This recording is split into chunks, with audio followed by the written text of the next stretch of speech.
조진표입니다. 네, 만나 뵙게 돼서 반갑습니다. 저는 지금 소개받은 대로요, 현재 YG 멘토라는 곳을 운영하고 있고요.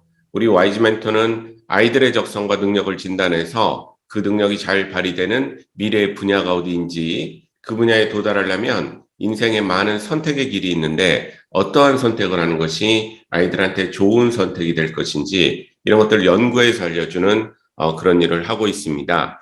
원래는 민간기관으로 출발했지만 저희가 아이들 적성 진단하는 기술 특허를 여러 건을 보유하고 있어서 주로 하는 일은 공교육 현장에서 진로교육 관련된 프로그램 공급 개발한 역할들을 많이 하고 있습니다. 우리 광명에 있는 일부 아이들 포함해서 저희가 한 연간 20만 명 정도 아이들의 적성 데이터를 파악해서 학교에 공급을 해주는 그런 일을 하고 있습니다. 그래서 오늘 짧은 시간이긴 하지만 우리 마이애메듀의 어떤 학부모님들한테 여러분들이 요즘 궁금해하시는 어떤 사회의 변화와 우리 아이들 진로 진학에 관련된 그런 변화와 그에 따른 교육제도의 변화들이 어떤 방향으로 가고 있고 어떤 이슈가 있는가 이런 것들을 잘 설명드릴 테니까요. 잘 들어보시고 여러분들 자녀 진로에 많이 신경을 썼으면 좋겠습니다.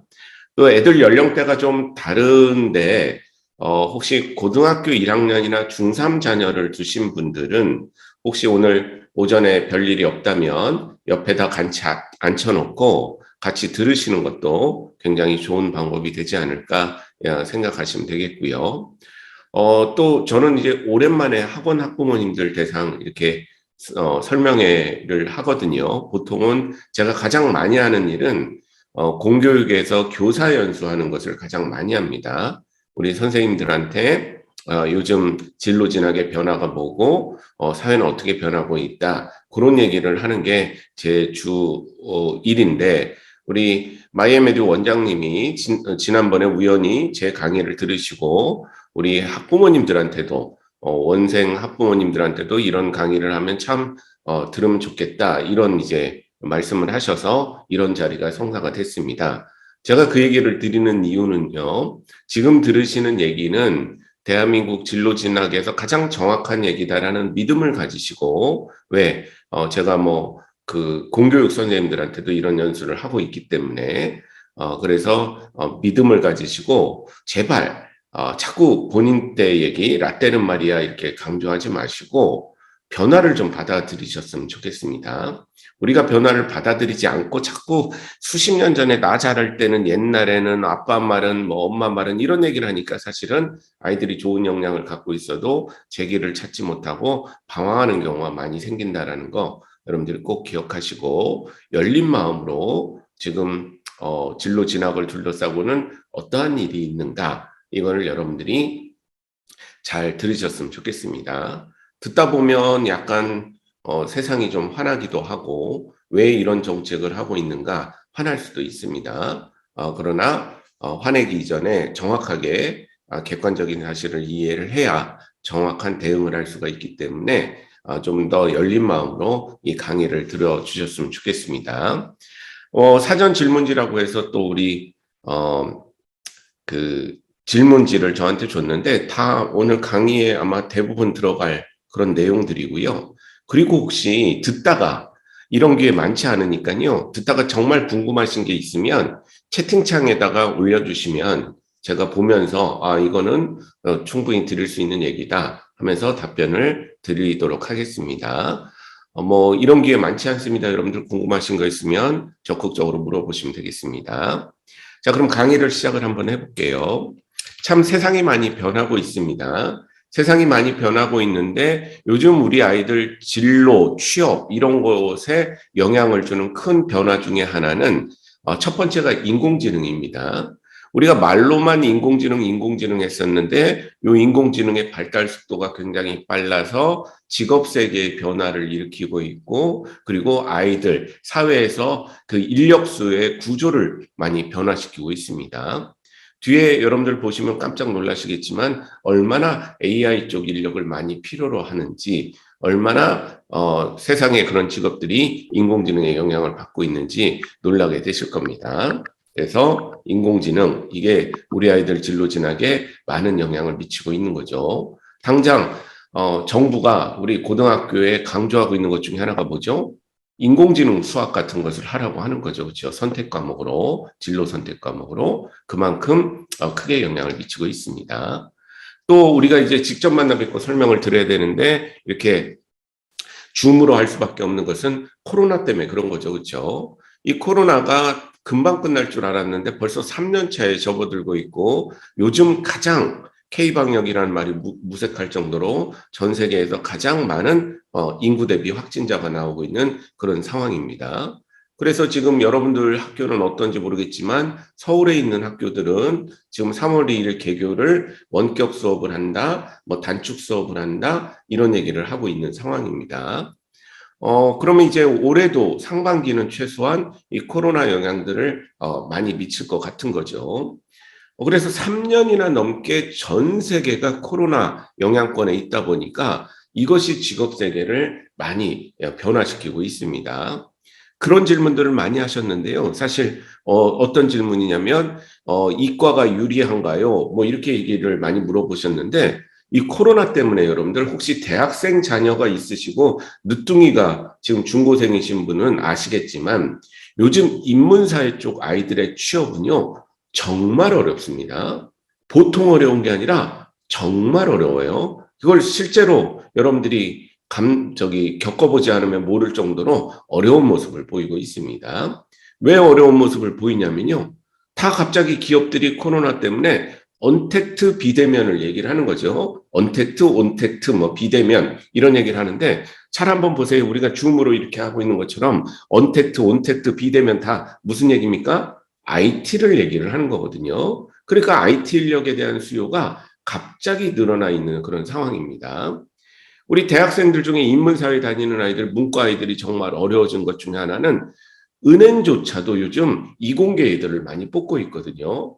원래 인문사회 쪽이 가장 취업이 많이 되는 것 중에 하나가 은행이었지 않습니까? 그런데 지금 은행들의 행동을 보게 되면 오프라인 점포를 다 없애고 비대면 창구를 늘리고 있는 그런 경향을 보이고 있고요. 또 여러분들 뭐 주식 사셨는지 모르겠지만 카카오뱅크 너무 잘 나가지 않습니까? 그렇죠? 근데 카카오뱅크는 대부분 다 이과 인력들이란 말이죠. 어라, 이 인문사회 애들보다 이공계 아이들이 있는 은행이 저렇게 잘 되는 걸 보면 우리도 좀 인력에 있어서 다른 모습을 보여줘야 되는 거 아니냐. 이런 어떤 분위기이기 때문에 취업이 굉장히 어려워지고 있는 모습을 보이고 있게 되는 겁니다. 또 코로나19 때문에 자영업자 어렵죠. 많은 직장인들이 위협을 받고 있습니다. 우리 아이들이 목표로 하는 뭐 여학생들 많이 목표로 하는 승무원, 스튜어디스 이런 사람들 요즘 한 달 월급 100만 원 정도 받고 있거든요. 이걸 3년째 받고 있는 겁니다. 그리고 조종사들의 월급은 또 반토막이 났고 웬만한 또 여행업이나 이런 데는 다 어려워졌죠. 그렇죠? 그래서 이 인생에서 이런 코로나19 같은 게 앞으로 또 생기지 말라는 법은 없는 거죠. 그런데 가만 보니까 누구는 여전히 잘 먹고 잘 삽니까? 전혀 영향이 없습니까? 아, 우리나라는 공무원들이나 안정적인 직업에 있는 자격증이 있는 사람들은 여전히 이런 시국에도 안정적인 생활을 영위할 수 있겠구나 하면서 지금 어떤 상황이 됐냐면요. 안 그래도 우리 코로나19가 생기기 전에 공무원들의 인기는 굉장히 높았었는데 지금 코로나 이후에 더 높아졌습니다. 어느 정도인지 아직 감이 없으실까 봐 제가 숫자로 말씀드리면 작년에 그러니까 최신 수능이죠. 수능 응시 인원이 44만 명이거든요. 수능 응시 인원이 44만 명. 신청은 50만 명대가 했는데 결시 인원이 요즘은 꽤 많으니까 수시 합격하고 뭐 안 보고 이런 애들 많죠. 그래서 실제 수능을 본 사람들이 44만 명이거든요. 근데 여러분들 놀라지 마세요. 작년에 수능 인원이 44만 명인데 공무원 시험 응시 인원이 43만 명입니다. 더 웃긴 건 뭔지 아십니까? 공인중개사 시험이 40만 명이 응시를 했습니다. 그러니까 수능 봤던 애들이 또 그대로 대학 졸업하고 공무원 시험 준비하고 공무원 시험 준비했던 애들이 나중에 회사 다니다가 좀 어려우니까 공인중개사 시험 보고 이런 형태의 모습들을 현재 보여주고 있는 거죠.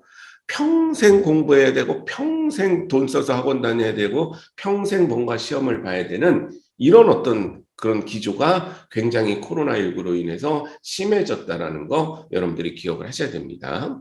그래서 사실 중고등학교 자녀를 두신 분들 이 좋은 토요일 아침에 이런 얘기 드리는 거 좀 죄송스럽지만 보통 고등학교 엄마들은 이제 1, 2년 남았다. 고생도 1, 2년 뒤면 끝이다. 이렇게 생각하시는데 요즘 애들은요, 적어도 30살까지는 케어를 해주셔야 잘 사회에 진입을 하는 그런 모습을 보이고 있습니다. 그래서 중고생 자녀를 두신 분들은 애들한테 뭐 맛있는 거 먹이려고 노력하시는 건 이해가 되지만 엄마 아빠들이 더 맛있는 거 많이 드셔서 체력을 더 강하게 만드시는 게 훨씬 더 중요한 상황이다라는 거 기억을 하셔야 됩니다.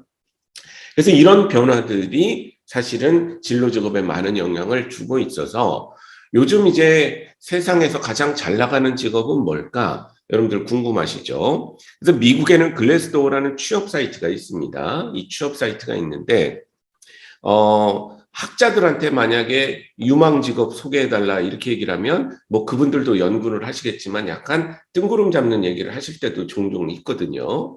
그런데 취업 사이트는요, 실제 기업들이 뽑는 그런 인원, 연봉, 채용 규모 이런 것들을 다 알 수가 있죠. 또 글래스도어라는 사이트는 직장인 만족도 사이트까지 갖고 있기 때문에 들어가서 삶의 질, 채용 만족도 뭐 이런 것까지도 다 조사가 되기 때문에 우리 진로 연구하는 사람들은 매년 글래스도어에서 발표하는 최고의 직업이라는 것이 을 보면서 요즘 그런 채용 트렌드나 이런 것들을 봅니다.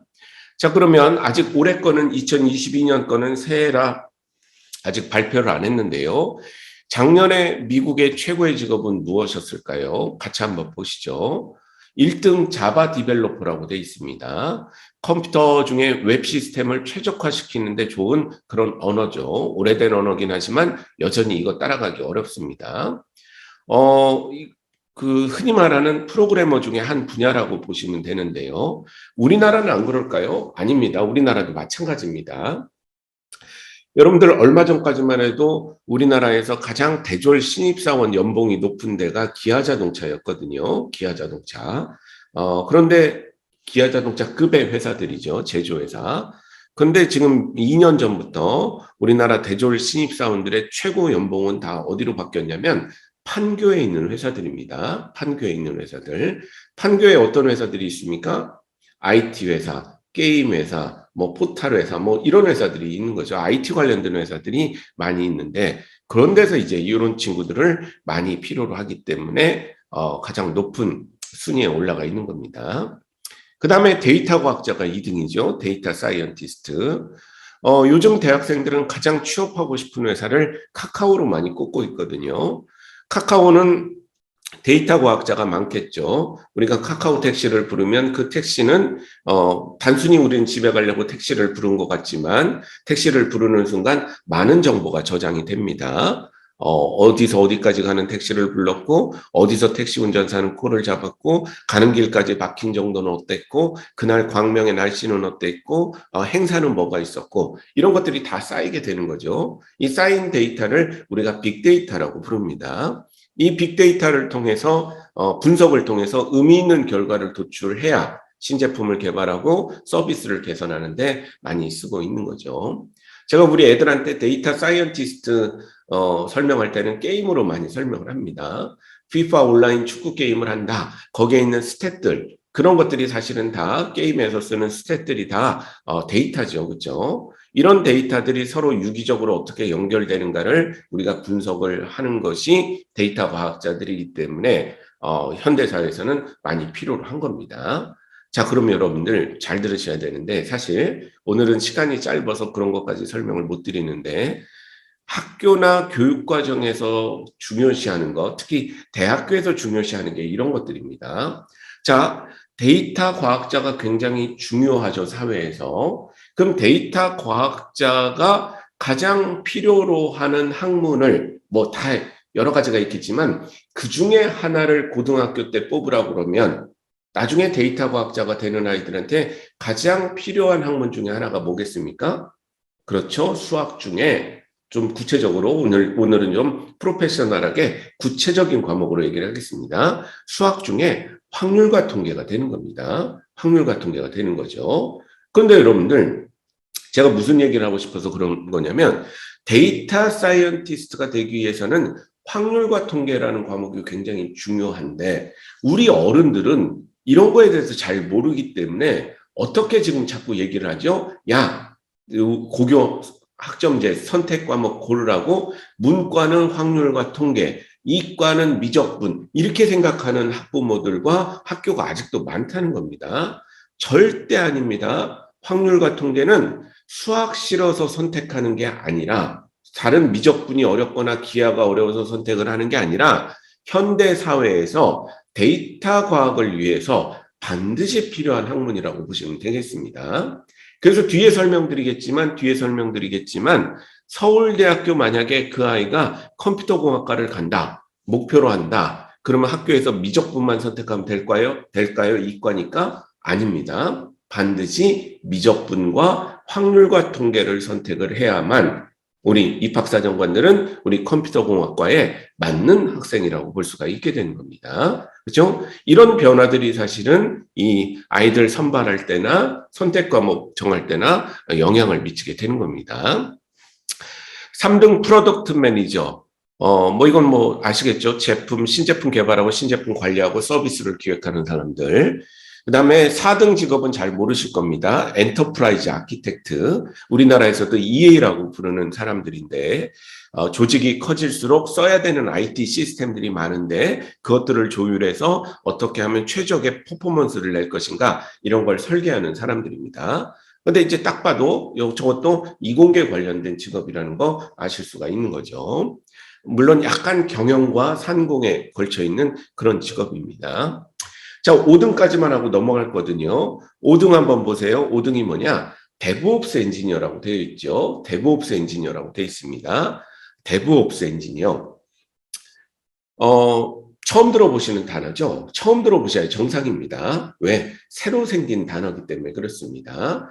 새로 생긴 단어인데 결론부터 설명드리면, 개발한다의 디벨롭먼트와 운영한다의 오퍼레이션을 합친 그런 신조어거든요. 개발과 운영을 동시에 할 수 있는 그런 사람.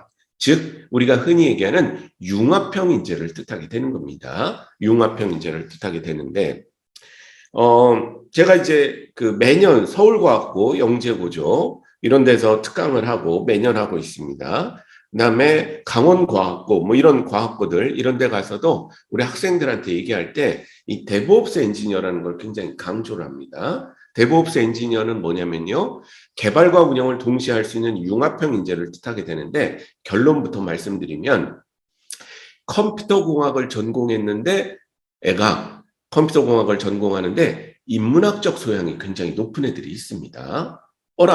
인문사회, 문과 아이인데 컴퓨터 코딩을 잘하는 애들이 있는 거죠. 이런 애들이 전에는 없었는데 요즘 애들 중에는 나타나기 시작을 했거든요. 그러니까 기업들의 입장에서는 뭡니까? 전에는 100만 원 주면서 2명 뽑았는데 둘이 같이 일하다 보니까 속도가 늦더라 하는 거죠. 근데 요즘 애들 중에는 양쪽을 다 하는 애가 있기 때문에 걔를 찾아서 걔한테 다 200만 원을 주게 되면 우리는 특별히 돈 더 드는 게 없고, 그렇죠? 받는 사람은 많이 받아서 좋고 혼자 하니까 개발 주기는 단축되는 현상이 일어나게 되는 겁니다. 그래서 현대 사회에서 융합형 인재를 굉장히 원하고 있는데, 그 원하는 이유는 기업의 입장에서는 개발 주기를 굉장히 단축시켜주는 소중한 인재이기 때문에 이런 융합형 인재 하는 겁니다. 그래서 여러분들 자녀 교육 시킬 때 신경 많이 쓰셔야 되는 거예요. 수학과학 되게 잘하는 애들 있잖아요. 수학과학을 되게 잘해서 영재고 가고 과학고 가는 애들이 있습니다. 그럼 여러분들, 그런 친구들이요, 카이스트에 모이고 서울대에 모이면 수학과학 성적 비슷합니다. 서로 별 차이 없어요. 그죠? 한 문제 더 푸네, 한 문제 덜 푸네, 이런 차이입니다. 그럼 여러분들 신기하게도 카이스트나 서울대에서 애들이 돋보이는, 이공계 쪽에서 돋보이는 애들은 누군지 아십니까? 글 잘 쓰고 영어 잘하고 발표 잘하고 이런 애들이 굉장히 돋보이게 되는 겁니다. 왜? 수학 실력은 다 비슷한 애들이 이제 최정상에 모인 겁니다. 그래서 수학과학 실력은 비슷하지만 영어 실력은 서로 차이가 나고, 발표하는 실력, 그 다음에 글 쓰는 실력, 책 읽는 실력, 이런 건 차이가 나기 때문에 그런 데서 차이가 크게 나게 되는 거죠. 왜 그렇습니까? 자기 생각, 내가 얼마나 수학과 과학을 잘하는지를 논문의 형태로 써야 되고요. 논문의 형태로 발표를 해야 되고, 어디서 해야 됩니까? 글로벌에서 발표를 해야 되니까 그런 현상이 나타나게 되는 겁니다.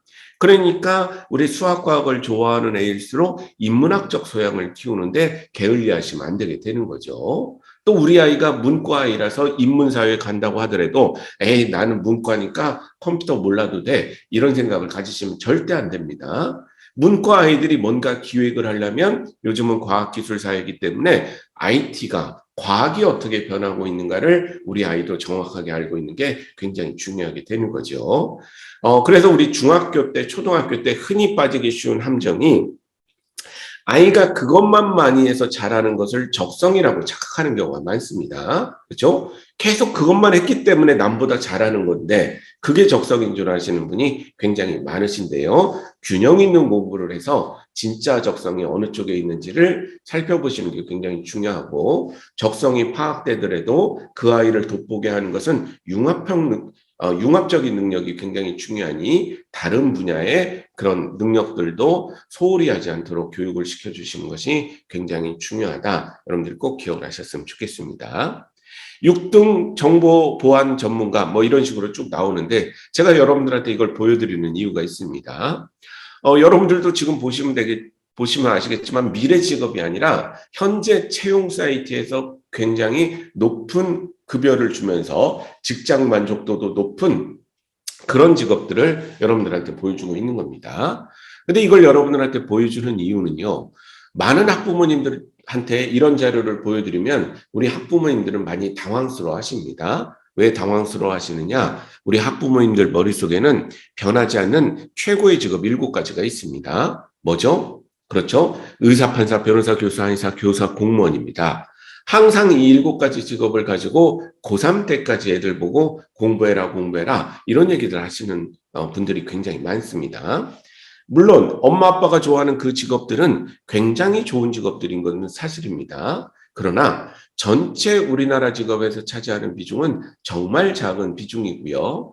또 어떤 애가 공부를 너무 잘해서 의대 갈 정도의 실력이 된다고 하더라도 의대가 적성에 안 맞는 애들도 굉장히 많습니다. 그렇다면 여러분들의 자녀들은 나중에 실제적으로는요, 우리가 부모들이 알고 좋아하는 그런 직업보다는 지금 보고 계시는 이런 현실적인 직업에서 나중에 경제활동을 할 가능성이 확률적으로 훨씬 더 높은데 우리는 고등학교 졸업할 때까지, 대학 졸업할 때까지 자기가 실제로 일할 분야에 대한 정보와 능력을 얻지 못했기 때문에 우리 대학생들이, 청년들이 20대 때 그 많은 방황을 하고 있는 것은 아닌가 여러분들이 기억을 하셔야 되는 겁니다.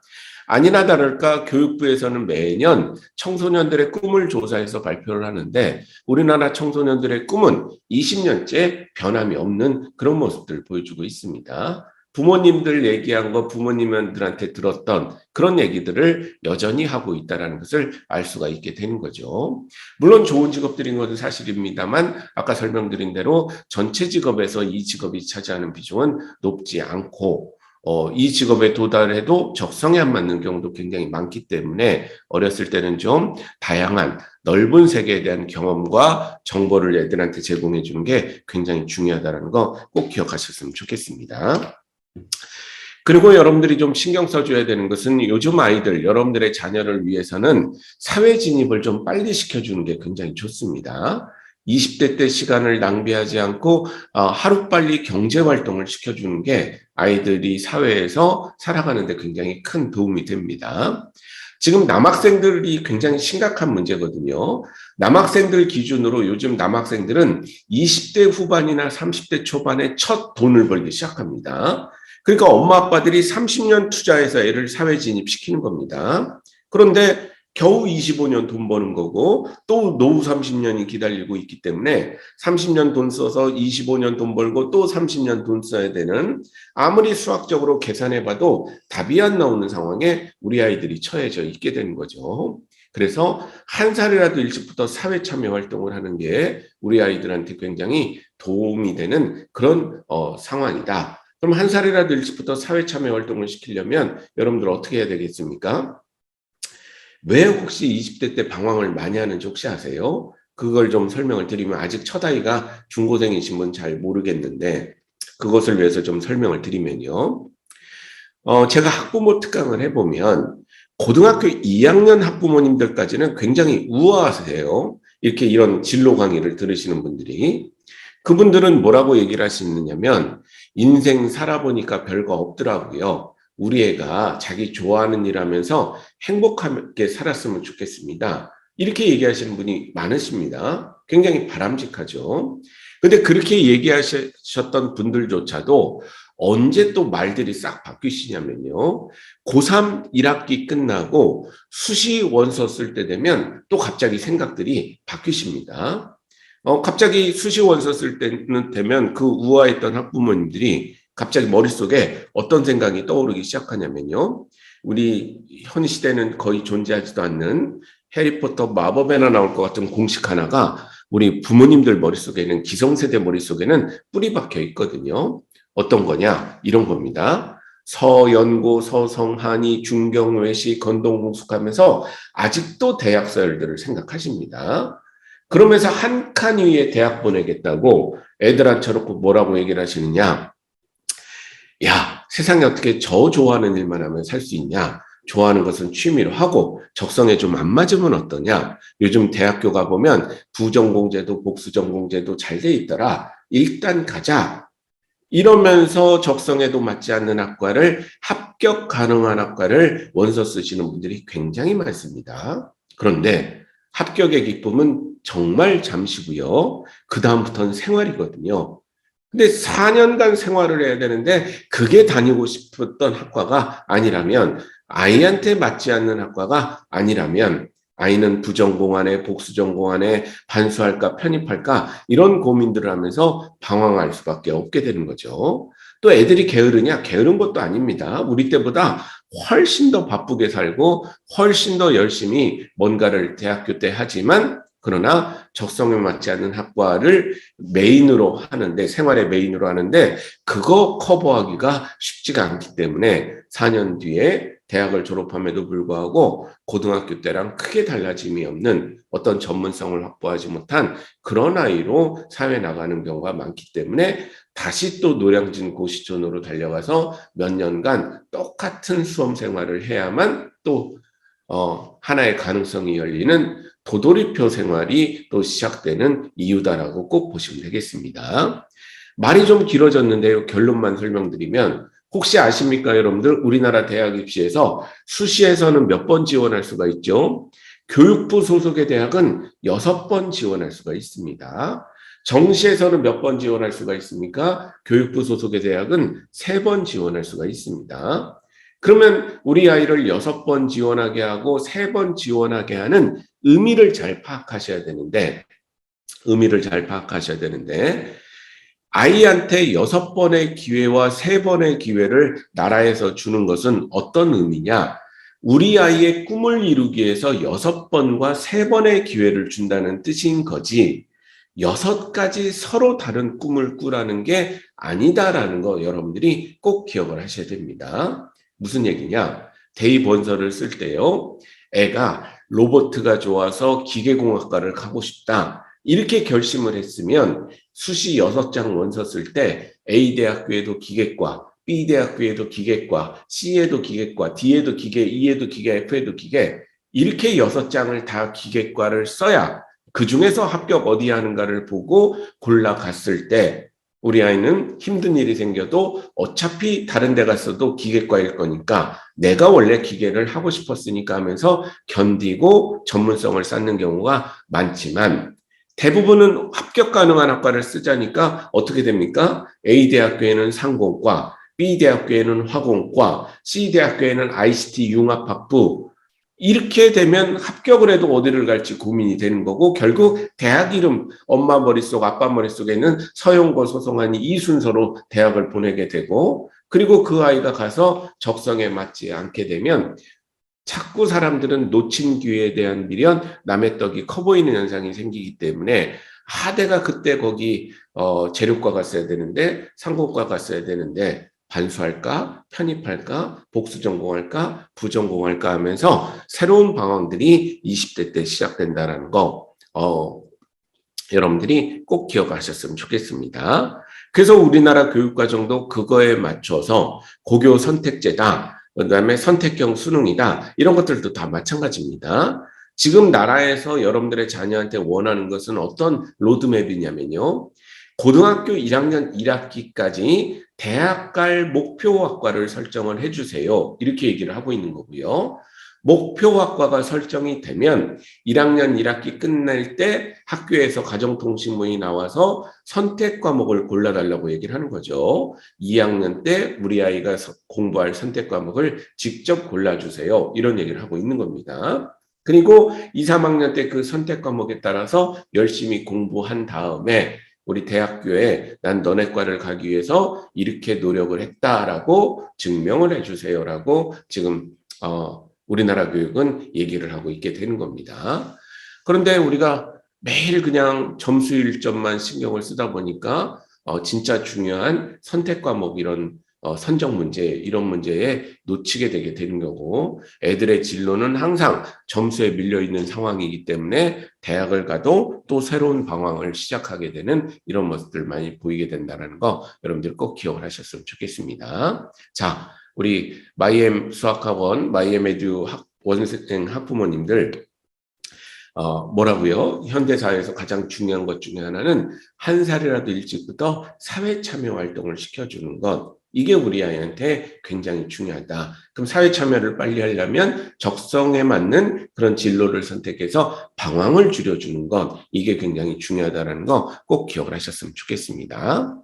아이들 빨리 사회에 정착을 시켜서 부모님도 좀 노후를 즐기게 되는 이런 어떤 사회 그 생활을 여러분들도 훨씬 더 선호할 것이기 때문에 이런 원칙을 잘 지켜주시려고 노력하는 게 중요합니다.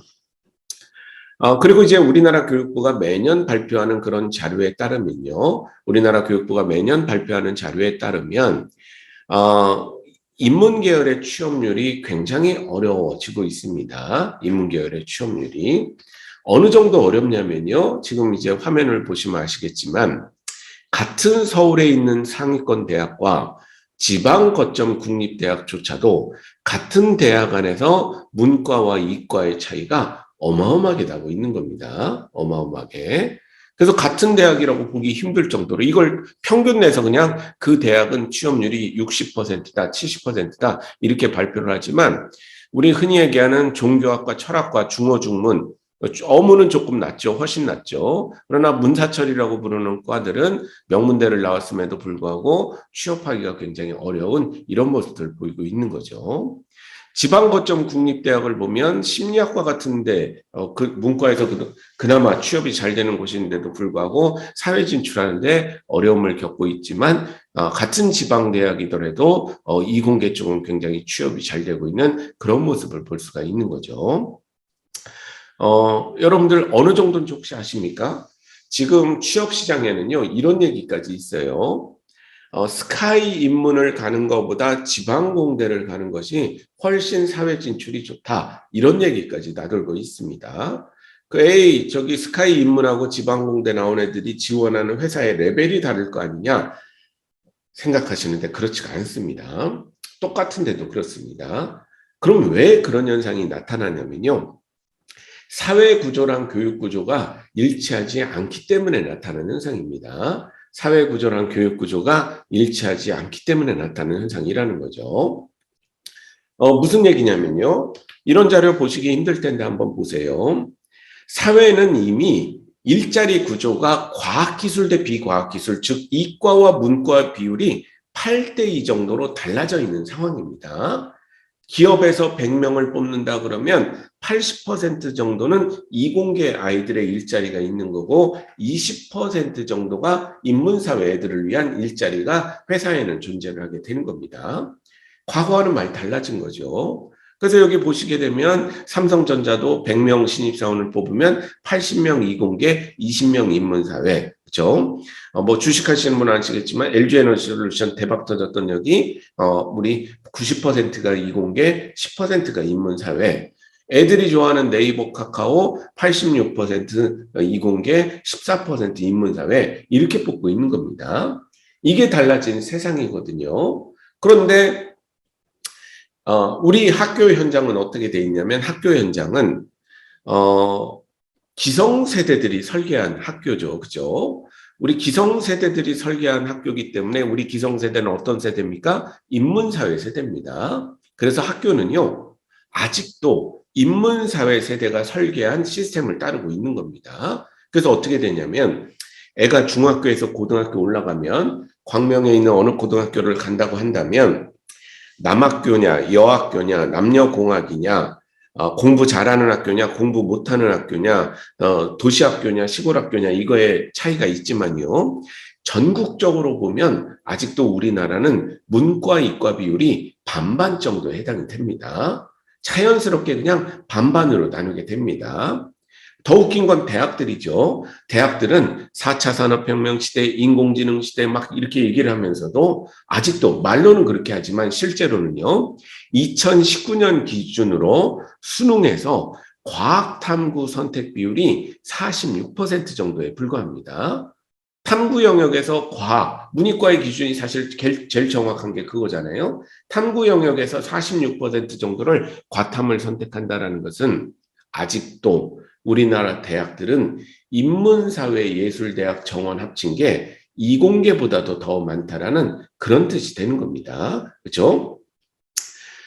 그런데 그래서 대학 가면 또 5대5로 자연스럽게 진학을 하는데 사회 나갈 때는 5대5가 아니라 8대2로 달라져 있는 그런 상황인 거죠. 그래서 애들은 아무 잘못 없어요. 중학교에서 고등학교 갔더니 어른들이 5대5로 나누고요. 대학교도 5대5로 나누고요. 그런데 사회 나가려고 하니까 8대2이기 때문에 이런 미스매치 현상이 생겨서 우리 아이들이 굉장히 요즘 방황하고 있다는 거 여러분들이 기억을 하시면 되겠습니다. 진짜 그런 거 아닌가? 그리고 제일 처음 장표에 보여드렸던 인공지능 얘기까지 좀 해드리기 위해서 여러분들한테 이런 자료 하나 보여드릴게요. 어떤 자료냐? 대학교는 빨리 변하는 곳이 아니라 정말 잘 안 변하는 곳 중에 하나입니다. 대학교도. 그래서 대학교가 뭔가 변화하고 사회를 선도하는 경우는 별로 없고요. 항상 사회가 먼저 변하면 그 변화에 따라서 사회의 요구에 따라서 대학교도 변하게 되는 이런 모습들을 많이 보입니다. 그래서 대학교가 변했다라는 것은 대학교가 이렇게 되고 있다라는 것은 이미 사회는 그렇게 되어 있다. 수행 지표로 여러분들이 이해하시는 게 굉장히 중요합니다.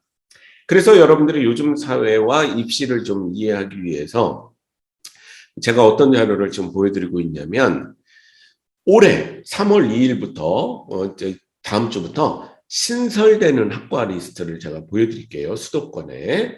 그러니까 이번에 신입생을 뽑은 겁니다. 그래서 3월 2일 날 신설되는 그런 학과 리스트를 수도권 지역의 대학들 리스트를 보여드리겠습니다. 이걸 딱 보시면 요즘 사회가 어떤 사회인가 알 수가 있게 되는 거죠.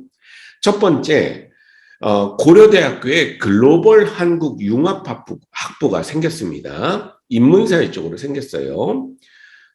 인문사회 어렵다면서요. 근데 인문사회가 아직도 생기나요? 이렇게 물어보시는 분 계시는데 여러분들 인문사회가 8대2 정도로 비중이 줄었다는 뜻인 거지 20% 정도는 여전히 우리 사회에서 굉장히 중요한 일을 하기 때문에 이 20% 안에 드는 아이들은 여전히 사회에서 경쟁력이 있는 아이들입니다. 그렇죠? 그러면 어떤 아이들이 20%에 해당이 되는 거냐? 그 대표적인 첫 번째가 이건데요. 여러분들, 우리 한국 사회의 경제 구조는요, 90%를 GDP 대비 90% 정도를 대외 무역에 의존하고 있는 게 대한민국의 경제 구조 특징입니다. 한마디로 대한민국은 무역하지 않으면 살아남기 힘든 나라가 바로 대한민국인 거죠. 무역하지 않으면 살아남기 힘든 나라가 바로 대한민국입니다. 그래서 아이들이 진학하려는 과 이름에 다음과 같은 단어가 붙어 있으면 여전히 경쟁력이 있습니다. 어떤 단어가 붙었느냐? 글로벌, 국제, 무역 이런 단어가 붙은 아이들은요. 우리나라가 무역국가이기 때문에 아무리 경기가 어려워도 가장 먼저 인력 수요가 생기는 그런 좋은 분야다라는 거 여러분들이 꼭 기억을 하셔야 됩니다. 그래서 가끔 어떤 분들이 이런 얘기 합니다. 아이의 적성이 인문사의 적성이 확실하고 외국어에 관심이 있는데 아유 요즘 저기 이과 애들만 대학 가는데 좋고 우리 저기 문과 애들은 취업도 어렵다는데 우리 일부러 이과 보낼까요? 이렇게 물어보시는 분 계신데 그러실 필요 전혀 없습니다. 만약에 그 아이가 글로벌에 관련된 외국어에 관련된 이런 분야에 관심이 있다면 여전히 경쟁력을 갖게 된다는 거 여러분들이 꼭 기억을 하셨으면 좋겠습니다. 직설적으로 설명드리면 외고, 국제고 아직 괜찮습니다, 여러분들. 가면 그 외고 국제고 자체는 사회에서 굉장히 필요한 인문사회 아이들을 길러내는 곳이기 때문에 여전히 경쟁력이 있고요. 일반고를 가더라도 아이들이 나중에 진학을 하는 목표가 글로벌 국제무역, 외국어 쪽이라면 아직도 경쟁력을 갖게 된다는 거 꼭 기억하셨으면 좋겠습니다. 오히려 그쪽에 적성이 있는데 억지로 이과로 끌고 가서 적성에 안 맞는 공부하는 것보다 훨씬 더 잘 될 가능성이 높게 되는 거죠. 자, 그 다음에 연세대학교에 인공지능학과가 신설이 됐습니다. 이화여대 인공지능학과가 또 신설이 됐네요. 이화여대. 자, 경희대 경영대학 빅데이터 응용학과가 생겼습니다. 빅데이터 응용학과. 여러분들 여기서 중요한 또 하나 나오는데요. 인문사회 계열로 뽑는 거죠. 그죠? 여러분들 인문사회 어렵다면서요? 라고 하면서 빅데이터 응용처럼 데이터 사이언티스트를 낼 수 있는 첨단 분야를 인문사회 쪽에서 가져갑니다. 근데 어디서 가져간다고요? 경영대학에서 가져가는 겁니다. 혹시 자녀가 인문사회 적성인 부모들은 아까 인문사회가 너무 취업이 어렵다니까 걱정이 많이 되실 텐데 잘 들으셔야 됩니다. 인문사회 쪽에 20은 아직도 경쟁력이 높다고 그랬죠. 그럼 20에 해당하는 또 두 번째 분야가 어디냐면요. 문과 아이들이 독점하는 분야들이 있습니다. 이공계 아이들은 하지 못하는 문과 애들만 할 수 있는 사회에서 중요한 분야들이 있는 거죠. 독점 분야가 있는데 그 대표적인 독점 분야가 세상에서 진짜 중요한 돈에 대해서 배우는 아이들입니다. 즉 상경계열 아이들이 되는 거죠. 경영경제학과는 이과 애들이 배우지 않는 돈에 대해서 배우는 아이들이기 때문에 여전히 사회 진출 경쟁력이 강하다라는 거 여러분들 기억을 하시면 되겠습니다. 또 독점하는 분야가 뭐가 있습니까? 법률, 인사, 노무, 심리 이런 쪽은 세상에서 진짜 중요한데 이공계 아이들이 하지 않는 분야이기 때문에 그쪽을 목표로 하는 아이들은 여전히 경쟁력이 있다라고 보시면 되는 거죠. 어디 심리학과를 간다, 어디 뭐 나중에 법학 전문대학원을 목표로 하고 있다. 그다음에 저기 상경계열을 간다. 이거 자체는 굉장히 좋은 도전이라고 보시면 되겠습니다. 대학 안에서도 경영대학의 위상은 크죠. 돈도 많이 벌어오고 돈에 관련된 여러 가지 활동을 하기 때문에 그렇습니다. 그 다음에 경희대학교에도 인공지능학과가 신설이 됐고요. 동국대학교에 문화재학과가 신설이 됐고 인문사회 쪽으로 역시 인공지능학부가 신설이 됐습니다. AI 융합학부. 아까 데브옵스 엔지니어 할 때 설명드렸죠. 사회에서 융합을 굉장히 원하기 때문에 벌써 융합자, 글로벌 한국 융합, 그다음에 소프트웨어 융합, AI 융합 이런 단어가 붙는 겁니다. 사회 요구라는 거죠. 그다음에 국민대학교에도 인공지능 전공이 학과가 생기고요. 국민대학교가 쌍용 자동차는 어려워졌지만 그때 설치했던 원래 국민대 재단이 쌍용이었지 않습니까? 그죠? 그때 설치했던 자동차 공학과가 굉장히 잘 나갑니다. 그래서 미래 모빌리티 학과라는 과를 이번에 신설했습니다. 자동차 공학과가 있는데도 미래 모빌리티 학과가 있다라는 것은 저기서 뭐 할까요? 그렇죠? 드론, 전기차, 차에 들어가는 여러 가지 첨단 운영 시스템 이런 것들을 연구한다라고 볼 수가 있습니다. 자, 그다음에 이 과 이름 한번 보세요. 저는 이 과 이름 보고 웃겨갖고 깔깔깔 웃었습니다. 왜 웃었냐면 요즘 유행하는 단어는 다 갖다 붙였어요. AI 빅데이터 융합 경영학과가 신설이 됐습니다. 그렇죠? 근데 여기에서 지금 눈치 빠르신 분은 알겠지만 오늘의 핵심 내용 중에 하나인데요. AI 빅데이터 융합 경영학과라고 되어 있는데 본질은 뭐라고요? 경영학과가 되는 겁니다. 그렇죠? 경영학과에서 이런 것들을 하는 거죠. 그러니까 여전히 인문사회 쪽에서 상경계열은 경쟁력이 있을 수밖에 없다. 이거 이해하시면 되겠고요. 국민대학교가 여러분들 미대가 유명하죠. 디자인 분야에서는 굉장히 위로 올라와서 뭐 어떤 사람들은 3대 미대를 서울대 미대, 홍익대 미대, 국민대 미대로 꼽을 정도로 옛날과 많이 달라졌습니다. 그렇죠? 그런데 이제 그 국민대에서 이번에 AI 디자인 학과를 신설을 했습니다. 제가 너무 궁금해서 찾아보니까요. 인공지능으로 디자인을 하면 어디까지 할 수 있을까? 디자인에 인공지능이 접목이 되면 어떤 또 디자인이 나올 수가 있을 것인가? 뭐 이런 것들을 공부하는 과라고 하더라고요. 굉장히 주제가 재밌고 미래지향적인 그런 과라고 볼 수가 있습니다. 제가 생각하기에 요 AI 디자인학과 같은 애들 과를 나오면 미대지만 굉장히 진출 경로가 다양하고 굉장히 그 능력자로 인정을 받지 않을까 그렇게 생각합니다. 여러분들 요즘 미술하고 음악하는 애들이 많이 달라졌죠, 몸값이. 왜냐하면 요즘은 뭔가를 생산해낼 줄 아는 애들이 굉장히 대우를 많이 받거든요. 웹툰 작가 10여 년 전만 해도 굉장히 어려웠는데 지금 굉장히 몸값이 높죠. 그렇죠? 그런 이유는 자꾸 뭔가를 생산할 수 있기 때문에 그렇게 되는 겁니다. 옛날 우리 시절 어렸을 때는 문서 잘 만드는 기획하는 아이들이 밖에 인프라가 없기 때문에 그 아이들이 핵심 인재라고 봤다면 요즘은 아이들이 직접 생산할 수 있는 아이들, 웹툰을 하거나 뭐 음악을 만들거나 뭐 유튜브를 찍거나 이런 아이들이 오히려 더 좋은 인재로 대접을 받습니다. 그래서 혹시 아이들이 특히 미술한다 그러면 너무 걱정 안 하셔도 될 것 같아요. 요즘은 굉장히 좋은 쪽으로 잘 풀려나가고 있습니다. 그다음에 서울과기대는 국립대인 거 아세요, 혹시? 옛날 우리 어렸을 때 서울산업대가 바뀐 대학인데 국립대기 때문에 국립대는 뭡니까? 나라에서 필요한 그 인력 수급 중에 급한 것들을 먼저 신설하겠죠. 모집을 하겠죠. 그래서 이 서울과기대 신설되는 학과를 보시면 지능형 반도체 공학과가 신설이 됐습니다. 반도체, 우리나라에서 굉장히 중요한 그런 산업이죠, 먹거리에서. 그러니까 당연히 지능형 반도체 공학과가 신설이 됐고요. 반도체로 유명한 대학이 어디죠, 여러분들? 여러 대학이 있는데 그중에 성균관대 반도체가 굉장히 유명하죠, 그렇죠? 여러분들 옛날 생각하시면 안 됩니다. 연고대 밑에 성균관대라고 생각하시면 안 돼요. 요즘 반도체 공학과는요, 예를 들면 연고대 갈 수 있는데도 충분히 안 가고 성대 오는 애들도 많습니다. 왜냐하면 워낙 잘 나가니까 걔들은 특별한 문제가 없다면 한 3학년 끝나고 한 4학년 정도 되면 뭐 하이닉스네, 삼성전자네 뭐 이런 데서 취업까지도 다 안정적으로 고액으로 이렇게 되는 경우가 많기 때문에 굉장히 인기를 끌고 있는 겁니다. 그 다음에 미래 에너지 융합학과가 또 신설이 됐습니다. 에너지 문제가 심각하니까 중요하니까 에너지 관련된 학과가 신설됐다라고 볼 수가 있습니다.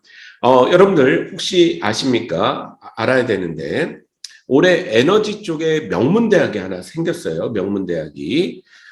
대학도 이 시국에 생깁니까? 하시겠지만 현 정부의 공약 중에 하나였던 한전공대라는 거 들어보셨죠? 한전공대. 근데 한전공대가 정식 명칭이 한국에너지공과대학입니다. 근데 자기들을 카이스트처럼 영어로 불러달라고 하더라고요. 영어로는 켄텍이라고 하기로 했습니다. 켄텍. 이 켄텍이 처음으로 이번에 신입생을 뽑았는데요. 경쟁률 대박이 터졌습니다. 수시 25대 1인가? 이 정도 경쟁률을 보이게 된 거죠.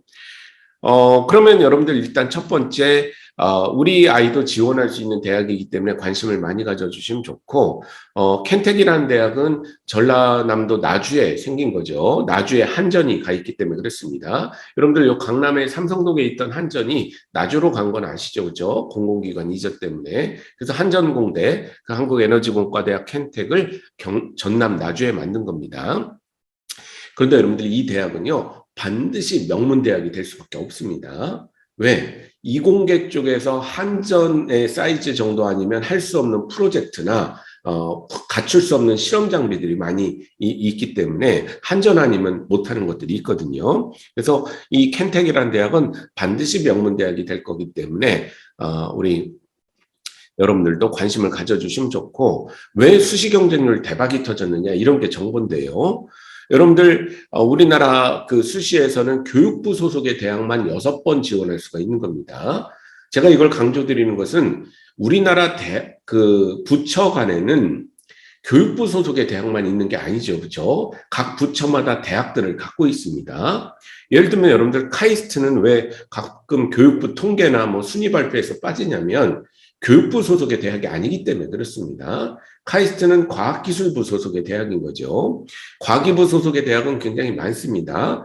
카이스트가 있죠. 잘 나가는 유니스트가 있죠. 쥐스트 있죠. 그다음에 특목고 그 과고 영재고들을 주로 뽑아서 일반고에는 잘 안 알려진 디지스트라는 대학도 있습니다. 이건 다 국립대학이라고 보시면 되는 거죠. 나라에서 하는 거기 때문에 돈도 전혀 안 들고 아주 좋은 환경에서 공부할 수 있는 학교들. 그런 것처럼 이번에 새로 신설된 한국에너지공과대학은 산자부 소속의 대학으로 출범을 했습니다. 그렇기 때문에 수시 6회 지원 제한과 상관없이 추가로 지원해도 상관이 없거든요. 그러니까 6장 카드 플러스 추가로 쓸 수가 있기 때문에 아이들한테 굉장히 좋은 거죠. 어떤 분은 전남 나주 멀지 않느냐 기숙사 학교까지 기숙사에서 생활해야 되는 거 아니야 이렇게 생각하시는데 여러분들 꼭 아셔야 되는 게 그 정도 나이가 됐을 때 가족끼리 약간 떨어져 사는 것은 훨씬 더 서로 간의 정신건강에 좋습니다. 기숙사 학교 보내는 거 정말 나쁘지 않은 좋은 일이다라는 거 여러분들 꼭 기억하시고 적극적으로 고려해 보셔야 됩니다. 우리 수도권 아이들, 광명의 아이들도 마찬가지인데 가천대학교 인기가 높거든요. 왜냐하면 가천대학교 성적대가 학교마다 다르겠지만 2, 3, 4등급 성적대이기 때문에 가장 많은 아이들이 관심을 갖는 대학 중에 하나가 되는 거죠. 가천은 스마트 팩토리, 스마트 보안, 차세대 반도체, 스마트 시티 융합 이런 학과가 신설이 된다는 것을 우리가 알 수가 있게 되는 거죠. 그렇죠? 다 이공계 관련된 그런 과들입니다. 그리고 가톨릭 대학교의 데이터 사이언스학과, 자유전공학부 이런 것들이 신설이 되고 있는 모습을 볼 수가 있습니다. 자, 여러분들 이게 올해 실제로 신설된 수도권 지역의 대학들 학과 리스트입니다. 자, 그럼 딱 봐도 뭐죠, 여러분들? 딱 봐도 8대2 정도로 인문사회와 이공계와 인문사회 학과들이 개설되고 있음을 알 수가 있다라는 겁니다. 그렇죠? 자, 그래서 여러분들한테 아주 중요한 여러분들 자녀의 진로지도 팁 하나 알려드릴게요. 이거 중요합니다. 여러분들이 잘 들어보셔야 되는데 자녀 그 진로 설계에서 가장 중요한 팁 중에 하나를 설명을 드리면 1번 우리 애가 딱 봐도 인문사회 타입이다. 인문사회대 보내시면 됩니다. 그죠? 애가 딱 봐도 이공계 타입이다. 이공계 보내시면 됩니다. 근데 대부분의 아이들은 내 자녀지만 딱 봐도 뭐죠? 잘 모르겠다가 많으시죠? 잘 모르겠다. 이공계 보내시면 됩니다. 아주 간단하죠? 완전히 인문사회 스타일이다. 인문사회대. 완전히 이공계 스타일이다. 이공계. 잘 모르겠다. 이공계. 이러시면 됩니다. 왜? 잘 모를 때는요. 일단 일자리만은 트렌드 따라가는 게 맞습니다. 또 사람은 자기 길 찾아가게 돼 있거든요. 잘 모르니까 일자리 많은 이공계련이 생각하면서 가다 보면 애가 스스로 깨우칩니다. 엄마, 나 아닌 것 같으네. 나 인문사회대 갈래. 이때 이렇게 방향을 트는 것은 오히려 융합형 인재 소리 들을 수가 있습니다. 그리고 공부하는 게 그렇게 어렵지 않습니다. 그렇기 때문에 대학 입시에서도 사실은 이공계 과목을 공부한 아이들이 인문사회 지원하는 것은 아무 문제가 없습니다. 뒤에 설명드리겠지만 올해 교차 지원이 굉장히 많았던 것도 그런 이유가 되는 거죠. 그러나 인문사회를 공부했던 애들이 나중에 생각이 바뀌어서 이공계를 지원하려고 하다 보니까 입시 호강에 뭐가 있습니까? 주요 대학들은 우리 수능에서 우리 이공계를 지원하려면 반드시 미적분이나 기하 중에 하나를 봐야 된다. 이렇게 얘기를 하고 있습니다. 또 주요 대학의 이공계들은 선택 과목에서 반드시 과학 2과목이나 과학 1과목을 해야만 우리를 지원할 수가 있다. 이렇게 박아놓게 되는 겁니다. 그러니까 이공계 쪽을 가다가 인문사회 쪽으로 전환하는 것은 아무 문제가 없는데 인문사회 쪽을 있다가 이공계 쪽으로 가는 것은 굉장히 현실적으로 어려운 장벽들이 있는 상황이기 때문에 잘 모를 때는 이공계 공부부터 하는 게 아이들한테 굉장히 도움이 된다는 거 꼭 기억을 하셨으면 좋겠습니다.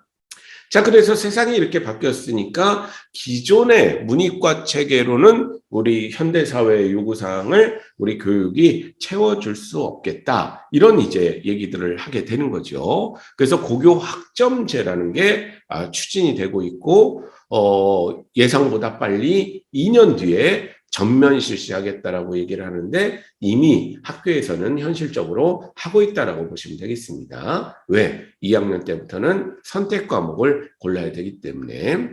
근데 고교 학점제라는 것은 모든 아이들이 다 똑같은 과목을 듣는 것이 아니라 고등학교 2학년과 3학년 때는 고등학교 1학년 때는 공통 과목을 다 듣고 2, 3학년 때는 자기 진로 목표에 맞는 과목을 선택하도록 하자.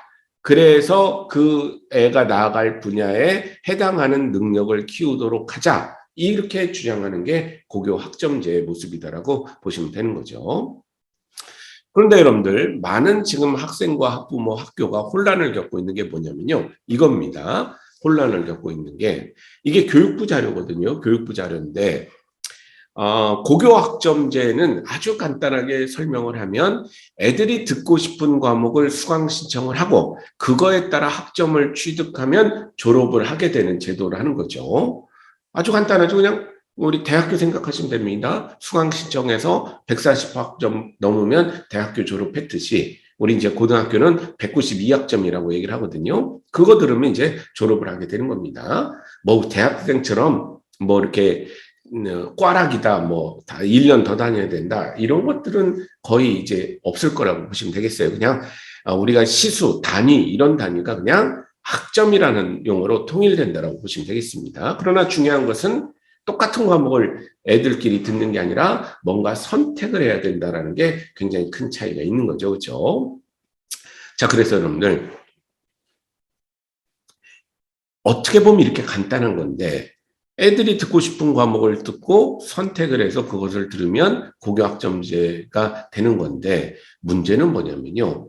어떤 과목을 선택할 건가 이걸 결정하려면 이 2단계 진로 학업 설계가 반드시 먼저 이루어져야만 선택 과목을 고르는데 어려움이 없게 되는 겁니다. 뭔가 내가 어느 과를 가겠다 이런 목표를 정해야만 그거에 맞는 과목을 신청할 수 있게 된다는 거죠. 근데 애들이 대부분요, 중학교 졸업할 때까지도 과에 대한 이해가 없고요.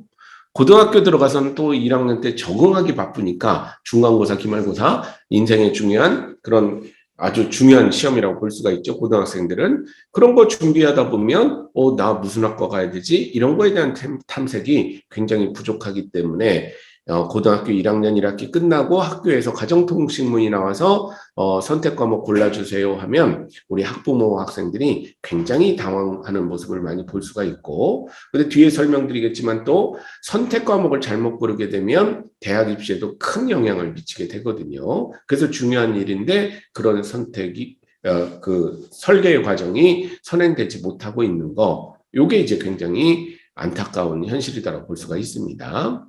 그래서 그냥 단순화시켜서 얘기하면요.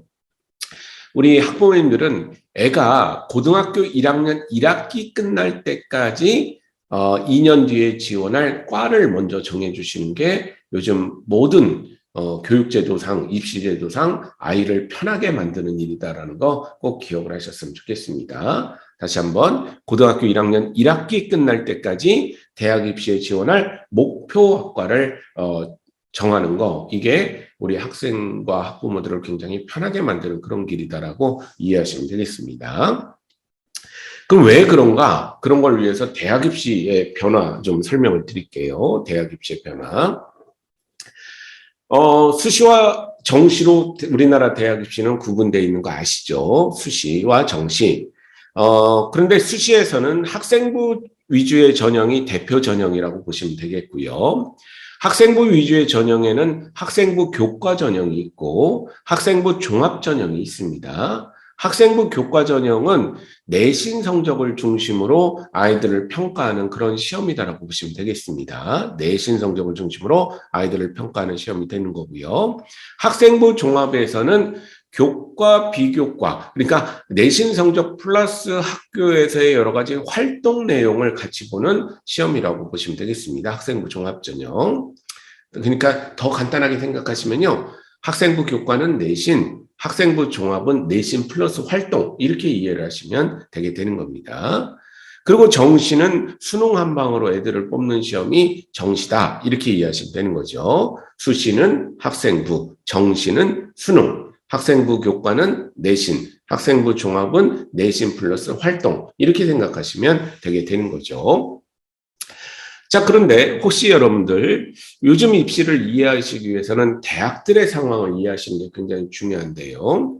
요즘 대학들은요, 뉴스 보셔서 알겠지만 애들이 너무 급감해서 애들을 다 못 채우는 대학이 굉장히 늘어나고 있고요. 또 아이들이 요즘 아이들이 뭔가 결정이 빨라서 조금만 마음에 안 들면 학교를 관두고 이탈하는 중도 이탈률이 굉장히 높아지고 있습니다. 그래서 요즘 대학들은요, 어떤 애를 굉장히 원하냐면 저 애를 뽑으면 중간에 관두지 아니하고 끝까지 졸업까지 할 애인가 아닌가 이걸 보는 게 굉장히 중요합니다. 그럼 중간에 관두지 아니하고 끝까지 졸업까지 할 애인가 아닌가 이걸 어떻게 볼 것인가 어렵지 않다라고 얘기를 하는 거죠. 대학의 입장에서는. 왜 어렵지 않은가 한번 예를 제가 들어볼게요. 여러분들 제가 어느 대학에 15년 차 기계공학과 교수라고 가정을 해보겠습니다. 기계공학과 교수. 그럼 15년 동안 대학에서 기계공학을 가르쳤으면 알죠. 뭘 아느냐? 우리 애들이 기계공학과 공부를 하다가 어디서 힘들어하고 왜 관두는가를 압니다. 그죠? 애들이 어디서 힘들어하냐면요. 기계공학과는 학습량이 굉장히 많습니다. 그리고 어렵습니다. 4대 역학 배우면서 애들이 굉장히 어려워합니다. 유체역학, 열역학, 재료역학, 동역학 이런 거 배우면서 너무 애들이 힘들어하거든요. 뭐 기계 설계라도 배우려 치면 또 더 어려워하는 경우들이 많이 있습니다. 그러니까 교수들은 그때 그 시기만 잘 참으면 되는데 아이들이 그 시기를 참지 못하고 관두더라. 애들이 자꾸 그래서 어렵다는 소문 때문에 등록 안 하고 중도 이탈이 높아지면 우리 총장님은 이사장님은 자꾸 정원 줄이라 그러는데 우리 과의 정원 일자리를 줄일 가능성이 높죠. 그렇게 되면 내 일자리가 없어질 가능성이 높은 겁니다. 그래서 교수들은요. 항상 우리 과를 견딜 만한 그런 끝까지 다닌 애가 누군가 이거에 대해서 관심이 많은 겁니다. 그런데 갑자기 입학처에서 저한테 요청을 하더니 올해 입시 업무를 담당해 주세요. 이렇게 얘기를 하는 겁니다. 이런 사람들을 위촉 입학사정관이라고 얘기를 합니다. 교수인데 인사발령이 나서 입학사정관 업무를 담당하는 겸임하는 이런 사람들을 위촉 입학사정관이라고 얘기를 하는 거죠. 자, 그래서 제가 올해는 애들을 뽑는 역할이 됩니다. 자, 그러면 내 목표는 뭡니까? 우리 과를 잘 견디는 아이들을 뽑고 싶어 하는 거죠. 자, 그러면 한 번도 본 적이 없는 애들인데 우리 과에 대한 이해가 높고 우리 과에 대해서 오면 중간에 관두지 않은 애지 어떻게 하는 거냐? 자, 일단 학생부를 봅니다. 학생부에서 뭐를 먼저 보겠습니까? 성적을 봅니다. 여러분들 상식으로 한번 생각해 보세요. 기계과에서 가장 입학사정관이 먼저 보는 성적은 뭐겠습니까? 당연히 수학이죠, 수학. 그죠? 왜?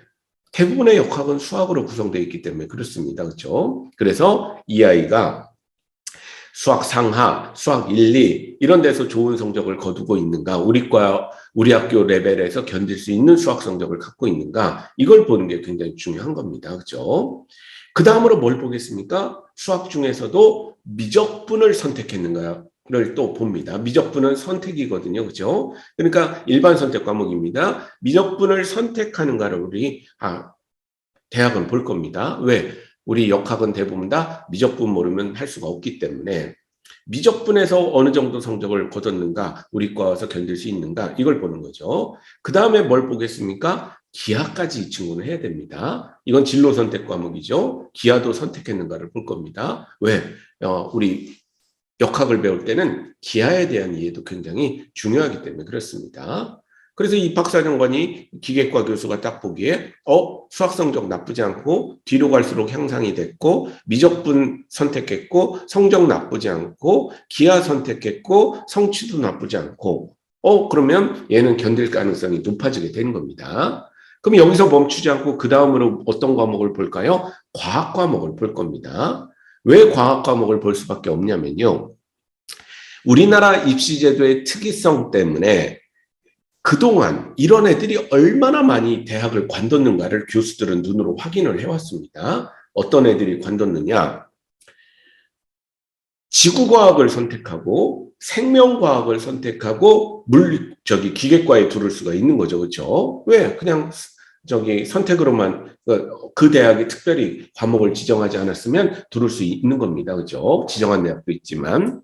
그럼 이 친구들이 생명과 지구과학을 선택하고 기계과를 그냥 합격 가능하니까 왔을 때 2학년 때 얼마나 많이 관뒀는가를 합니다. 뭐 때문에 그러죠? 물리를 안 해서 그렇습니다. 그렇죠? 그래서 그 다음에 입학사정관은 과학 과목 중에 물리를 선택했는가를 굉장히 중요하게 볼 겁니다. 거기에서 멈추지 않고 물리 2까지 했는가가 굉장히 중요하게 되는 겁니다. 그렇죠? 그래서 봤더니 물리 선택했고 물리 2까지 했고 성적 나쁘지 않아. 얘 괜찮네. 수학도 괜찮고 과학도 괜찮고 4대 역학 잘 견디겠네. 이렇게 판단할 수가 있는 겁니다. 근데 여기에 문제가 있어요. 어떤 문제가 있냐면 우리나라 고등학교 과목보다 대학교의 과들의 숫자가 훨씬 더 많죠. 그죠? 그러니까 이 얘기는 바꿔서 얘기하면 수학, 과학을 잘했다고 반드시 기계과에만 오는 건 아니라는 겁니다. 그죠? 예를 들면 이런 겁니다. 요즘 고등학생들한테 상위권 아이들한테 가장 인기 있는 게 의대인데 우리 강남에서는 의대 지원하는 애들 패턴을 보면 아주 명확합니다. 어떤 패턴을 갖고 있냐면 수시 6장의 원서를 쓰지 않습니까? 수시 6장의 원서를 쓰면 의대 넣는 애들은 A대학교, 그러니까 연세대학교 의대 넣습니다. 가천대 의대 넣습니다. 카톨릭대 의대 넣습니다. 아주대 의대 넣어요. 그럼 카드 6장 중에 4장 남았지 않습니까? 그럼 나머지 2장은 어디를 쓰느냐? 서울대 의대를 넣고 싶지만 서울대 의대는 넣으면 떨어진다는 걸 합니다. 왜? 이미 선배들이나 이런 기록 자료들이 있기 때문에. 그래서 나머지 2장은 어떻게 쓰냐면요. 보통 학생과 학부모님들이 평생 그런 플렉스는 좀 하고 싶은가 봅니다. 어떤 플렉스냐? 나 서울대 합격했는데 안 갔어. 의대 가능이라고. 이런 얘기는 하고 싶은 건지 서울대는 공대를 넣는 애들이 굉장히 많습니다. 그럼 서울대 기계과에 넣고요. 가천대 의대 넣었는데 둘 다 합격했습니다. 자, 가천대 의대랑 서울대 기계과 합격하면 여러분들의 자녀라면 어디 보내시겠습니까? 뭐 저는 제 생각엔 기계과 보내도 나쁘지 않을 것 같은데 요즘은요 이상하게 100%다 가천대 의대로 갑니다. 서울대 기계과를 포기하고 가천대 의대는 더 인기가 많아졌죠. 특히 이제 부동산하고도 연관이 돼 있는데 위례지구에 길병원이 새로 들어오거든요. 대학병원이. 그래서 더 인기가 높아지고 있습니다. 그럼 얘는 입학사정관의 입장에서는 뭡니까? 수학과 이거 보고 뽑았는데 의대로 떠나버리잖아요.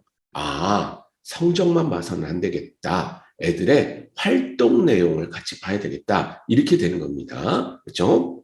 그래서 딱 활동 내용까지 펼쳐봤더니 아니나 다를까 의대로 빠져나갔던 애는 뭡니까? 읽어봤더니 생명과학 주제 탐구 발표 이런 것들을 열심히 했고 의료 봉사활동 우리 1학년 애들한테는 해당이 없지만 그 봉사활동 이런 것도 열심히 했습니다.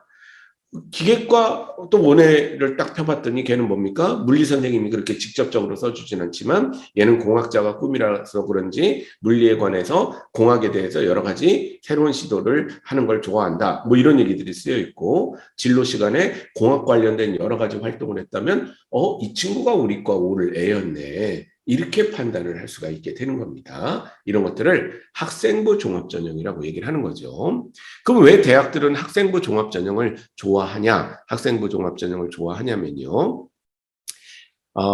대학마다 좀 다르지만 수능으로 들어오는 애들은 합격 가능한 학과를 지원하는 경향들이 굉장히 강합니다. 진학사나 UA의 입학 모의 시뮬레이션을 통해서 막 마음이 불안해지죠. 저기 합격한다 이런 얘기가 나오면 그러니까 머릿속에 있던 진로 적성은 다 없어지고 결국은 합격 가능한 학과를 지원하는 경향들이 강해서 수능으로 들어온 애들이 학생부 종합전형으로 들어온 애들보다 이탈률이 2배가 높다라는 게 일반적인 그런 대학들이 갖고 있는 자료 중에 하나다라고 보시면 되겠습니다. 그래서 대학은 학생부 종합전형을 굉장히 좋아하게 되는 거죠. 제일 좋아하는 대학이 어디입니까? 서울대학이죠. 서울대학은 한때 80%까지 학생부 종합전형을 했었습니다. 근데 여러분들 이제 여기에 문제가 생겼어요. 어떤 문제가 생겼냐면 여러분들도 고민하셔야 되는 내용 중에 하나인데요. 어떤 문제가 생겼냐면 현 정부에서는요. 정권마다 교육의 파벌이 좀 갈리거든요. 파벌이 뭐 꼭 나쁜 뜻이 아니라 교육 가치관이 서로 다른 거죠. 근데 현 정부에서는요. 유독 수능을 좋아하는 사람들이 입김이 굉장히 셉니다. 수능을 좋아하는 사람들이. 그래서 그 사람들이 갑자기 학생부 종합전형을 공격하기 시작합니다. 야, 저런 말도 안 되는 시험이 다 있느냐? 전교 1등은 떨어지는데 전교 10등은 합격할 수도 있는 저 학생부 종합전형이 무슨 공정한 시험이냐? 우리 수능을 봐라. 수능은 점수로 애들을 일렬로 쫙 줄 세워놓고 30명 커트라인이라 그러면 딱 잘라버리면 떨어진 애는 붙은 애보다 0.1점이라도 적다라는 것은 명확한 아주 이게 공정한 시험 아니냐. 이런 얘기들을 하면서 학생부 종합전형을 공격하기 시작하는 겁니다. 근데 사실은 이거는 좀 이 전형에 대한 이해가 부족한 거죠. 학생부 종합전형은 어떤 전형이라고요? 우리 과를 끝까지 다닌 애들을 뽑는 전형이기 때문에 전교 1등 학생부 열어봤더니 얘는 의대가래구만. 전교 10등 열어봤더니 얘는 우리 과 오고 싶어 하는 애구만. 그래서 전교 10등을 뽑는 건데 1등, 10등의 개념으로 보면 말이 안 된다고 생각하는 겁니다. 그래서 이 목소리 센 사람들이 힘을 갖고 있기 때문에 이 사람들이 계속 요구를 해서 올해부터요, 올해 사실은 올해가 첫 해인데 많은 대학들이 그냥 작년에 미리 많이 들었습니다.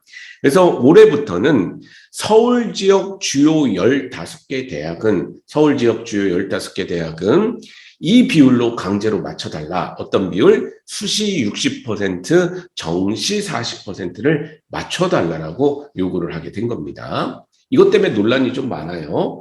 한 나라의 교육부가 명문대학교 15개를 지정한 꼴이기 때문에 이런 게 말이 되느냐 이런 것도 있고요. 또 서울에 있는 같은 대학도 이 15개 대학에 묶인 대학들은 의문의 일패다 하면서 굉장히 괴로워하고 있는 그런 모습을 보이고 있습니다.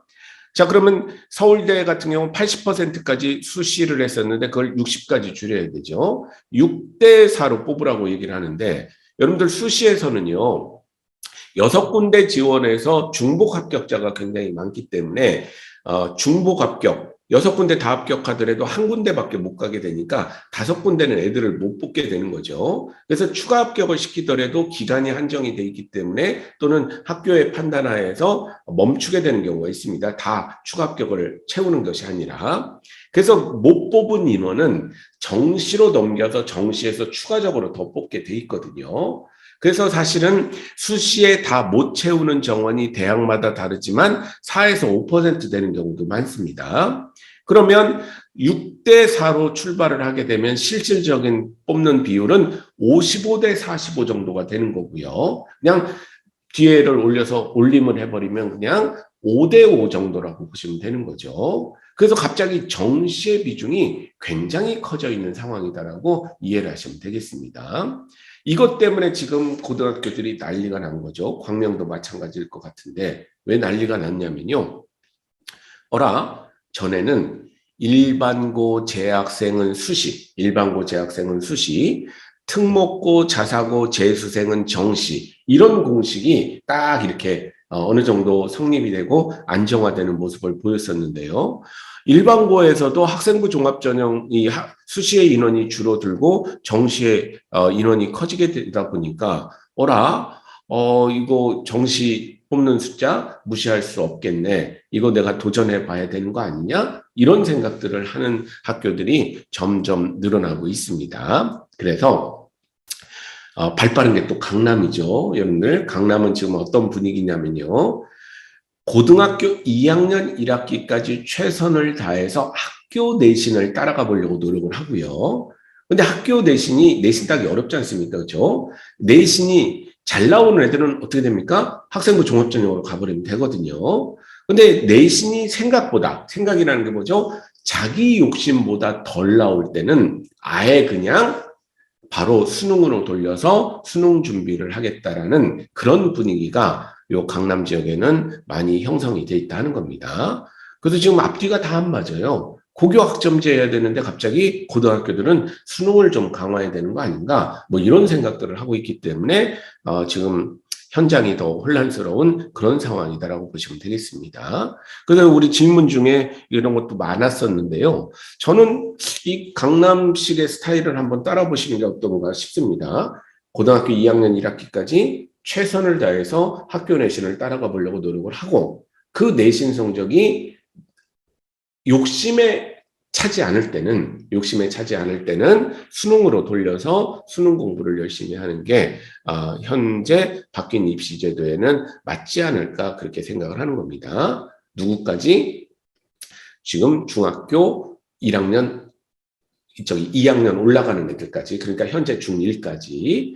왜? 지금 초등학교 6학년부터는 입시가 완전 바뀌기 때문에 그건 2024년도에 어떻게 바뀌겠다라고 발표를 하도록 되어 있어서 지금 초등학교 이번에 졸업하는 애들까지는 너무 이런 거에 신경을 많이 안 쓰셔도 될 것 같습니다. 2024년에 새로운 입시 체계를 미리 발표하겠다라고 정부가 공언해 놓은 상태이기 때문에 중학교 들어가서 기초학습 이런 거 잘 할 수 있도록만 신경을 써주시고 입시제도는 2024년 이후부터 신경 쓰시는 것으로 하시면 되겠고 요것은 지금 중학교 2학년 올라가는 애들까지 해당되는 내용이다. 이렇게 이해를 하시면 되겠습니다.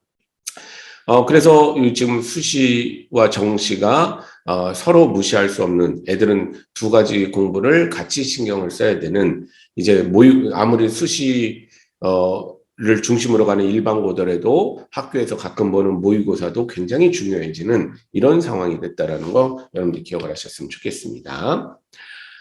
그래서 올해부터는요, 이게 올해 대입 전형 인원인데요. 아주 예쁘게 나라에서 강제로 그렇게 하라고 했기 때문에 종합전형, 교과전형, 논술이 합쳐서 수시잖아요. 수시 이거 합치면 6 정도 되고요. 수능 정시가 4 정도 되는 겁니다. 그죠? 6대 4 정도의 비율로 우리 아이들을 수도권 지역은 뽑게 되는 거고요. 웃긴 건 이거죠. 교육부도 지방 대학들은요, 알아서 살아남으라 이렇게 하는 겁니다. 그렇죠? 너네들은 아무 제약 조건을 두지 않겠으니 최선을 다해서 살아남으라 이렇게 했더니 지방 거점 대학들, 지방 대학들은요, 정시까지 가게 되면 애들이 안 옵니다. 왜? 수시 납치로 다 끝나고 애들이 줄어 있는 상태이기 때문에. 그래서 지방 대학들은 교육부의 수도권 지역의 제한과 상관없이 교과와 종합 대부분 다 수시로 뽑는 모습을 볼 수가 있죠. 월등하죠, 비율이 있죠. 두 가지. 근데 그 중에서도 지방은 교과 전형이 월등하게 많죠. 교과 전형이 월등하게 많은 이유는 뭐겠습니까? 이거 슬픈 이유가 있는데요. 종합전형은 입학사정관이 필요하잖아요. 입학사정관을 월급 주려면 재정이 탄탄한 대학 아니면 안 되죠. 근데 대부분의 지방 대학들은 재정이 요즘 점점 어려워지고 있기 때문에 입학사정관을 고용하기가 쉽지가 않습니다. 그래서 대부분 성적으로 뽑는 교과 전형을 많이 하고 있는 슬픈 모습이다. 이거 꼭 기억하셨으면 좋겠습니다. 그래서 인서울대학을 노리는 아이들은 수능 비중이 굉장히 높아진 그런 상황이다. 무시할 수 없는 그런 상황이다. 이걸 꼭 기억하셨으면 좋겠고요. 그래서 전에는 무조건 몇 년 전만 해도 내신 잘 따는 게 최고기 때문에, 장땡이기 때문에, 일단, 일반고를 가서 내신 잘 따는 거 되게 중요하다. 이런 얘기들을 많이 했었는데요. 이제는 뭐, 고등학교 가서도 정시로 갈 수 있는 그런, 상황이 여지가 늘어 있기 때문에 학교는 정말 우리 아이들 성향, 성격 보고 결정하시는 게 맞지 않을까 그렇게 생각합니다. 그래서 열심히 하는 고등학교, 위주로 먼저 고르시고 아이들의 성격이 순발력이 강한 아이라면 좀 센 아이들이 많은 고등학교, 특목자사 이런 데 신경 쓰면 좋고 우리 아이가 열심히 하는 편이지만 순발력보다는 차분함이 필요한 아이들은 그냥 가까운 일반 고등학교 가서 아이가 칭찬 많이 받으면서 더 성장하게 만드는 것이 아이들한테 훨씬 더 중요하다. 그리고 좀 센 고등학교 가서 내신 안 나오더라도 정시로 갈 수 있는 방법이 많이 늘었다 하는 거고요. 그리고 또 역시 좀 전반적으로 성적은 떨어지지만 떨어지는 고등학교에 갔을 때 상위권 내신을 잘 받으면 여전히 학생부 종합전형은 살아있는 이런 이제 상황이기 때문에 이런 전략들을 여러분들이 같이 구사하시는 게 굉장히 중요하다고 볼 수가 있겠습니다. 그 다음에 이제 또 마지막으로 중요한 얘기 하나 더 하면요. 왜 진로에 대해서 여러분들이 신경을 쓰셔야 되냐면 하도 지금 학부모와 학교가 혼란을 겪고 있으니까 서울대학교가 작년 여름에 아예 구체적인 자료를 발표를 했습니다. 어떤 자료를 발표했냐면 우리 서울대학교에 지원을 할 때 우리 과에 오려면 반드시 이런 과목을 들어야 된다. 이걸 지정을 해서 발표를 했습니다. 그래서 핵심 권장 과목과 권장 과목으로 나눠서 발표를 했는데 핵심 권장 과목은 어떤 거냐면요. 뉘앙스가 너 이걸 안 들었다고 이 과목 안 들으면 우리과 지원하면 입학사정관이 떨어뜨릴 거야. 이런 뉘앙스고요. 이 권장 과목은 어떤 뉘앙스냐면 안 들어도 상관은 없는데 선택의 그 상황인데 혹시 동점자가 생기면 우리는 들은 애를 우대할 거야. 이런 뉘앙스라고 보시면 되겠습니다. 권장 과목은 핵심 권장 과목은 안 들으면 떨어뜨릴 거야. 권장 과목은 동점자라면 들은 애를 뽑을 거야. 이런 거라고 생각하시면 되는 거죠. 이걸 아주 학생과 학부모님들을 위해서 친절하게 모든 과마다 다 발표를 했습니다. 근데 여기 한번 보세요, 여러분들. 모든 과마다 다 발표를 했다는데 인문대학 핵심 권장 과목 하나도 없고요. 권장 과목 하나도 없습니다.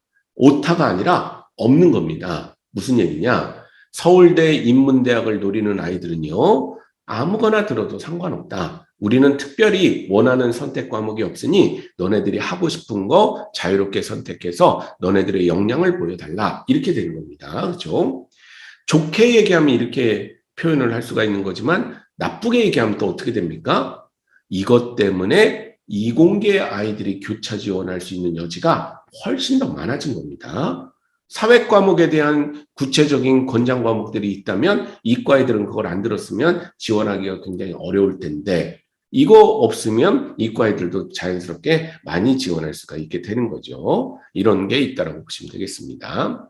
자, 그리고 혹시 오해가 있으시면 안 되는데 야 우리 학교 서울대학도 몇 명 못 가는데 왜 서울대학 사례를 예를 드느냐 이렇게 생각하시면 안 됩니다. 이런 자료를 친절하게 내는 대학이 서울대학이 최고인데 학문은 다 비슷하거든요. 그러니까 다른 대학의 그 학과를 지원할 때도 교수들의 상황은 마음은 비슷하다라고 보시면 되는 겁니다.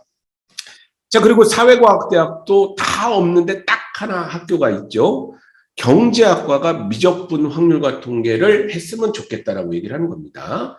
다른 데는 다 없는데 이게 딱 있다면 이거의 그 무게는 훨씬 더 커지는 거죠. 그죠? 그래서 이것 때문에 서울에 있는 고등학교가 난리가 났었습니다.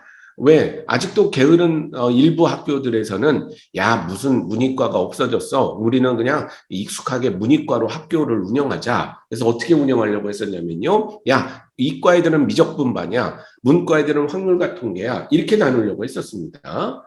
광명도 그럴지도 몰라요. 근데 갑자기 서울대가 이걸 발표를 하니까 미적분하고 확률과 통계를 다 들어야 경제학부 지원하는 게 좋다고 이렇게 얘기를 해놓은 거니까 그러면 문과로 분류되니까 경제학과는 애들이 문과로 들어가겠죠. 그럼 경제 확률과 통계만 공부했겠죠. 미적분은 못하고. 그러면 그 친구는 그 학교에서는 서울대 경제학과 지원하기가 어렵기 때문에, 이거 말도 안 된다. 와, 우리가 그냥 너무 쉽게 생각했구나. 우리 애들을 위해서 자유롭게 선택할 수 있도록 어렵지만 교육과정을 다시 짜야 되겠다. 이런 어떤 학교들이 많이 늘어났다라는 거 여러분들 기억하시면 되겠습니다. 자, 그 다음이 중요합니다, 여러분들. 인문사회는 이렇게 간단한데 이과 한번 보세요.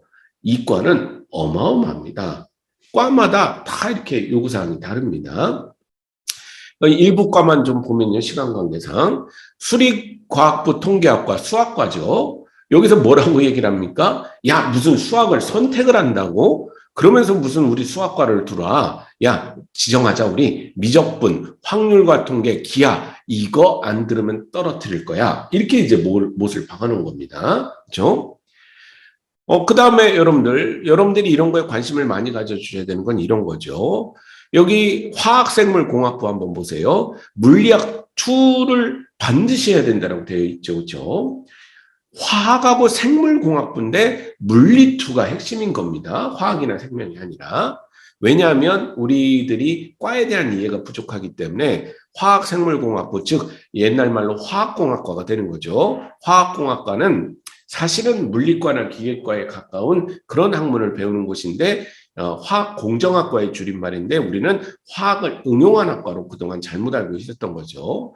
그래서 만약에 엄마 나 화학하고 생물 했으니까 화학생물공학부 학생부 종합전형으로 한번 넣을 거야. 100% 떨어진다는 얘기가 되는 겁니다. 그렇죠? 화학생물공학부를 갈 거면 물리학 2를 먼저 선택을 했어야 된다라는 이런 이제 상황이 생기게 되는 겁니다. 그다음에 아까 설명드렸듯이 컴퓨터공학부는 확률과 통계, 데이터 사이언티스트 그거 할 때 말씀드렸죠. 중요하기 때문에 확률과 통계를 반드시 들어야 된다라고 되어 있게 되는 겁니다. 그죠? 그러니까 만약에 어떤 학교가 이과 애들은 미적분하고 기하만 선택할 수 있게 만들었다면 서울대는 아예 지원조차도 못하게 되는 이런 상황이 생기게 되는 거고요. 그리고 이런 과목을 지정하지 않은 다른 대학들도 내심 생각에는 이런 교수들이 생각을 갖고 있다는 거 여러분들 꼭 기억하셨으면 좋겠습니다. 자, 여러분들 이런 자료 볼 때 이렇게 과마다 다 정해져 있거든요. 걱정할까 봐 좀 미리 설명을 드리면요. 나 저런 거 모르는데 대학마다 또 다르다고? 뭐 이거 저런 거 어떻게 알아? 이렇게 걱정하실까 봐 말씀드리는데 여러분들 이거는요. 순서를 잘 아셔야 됩니다.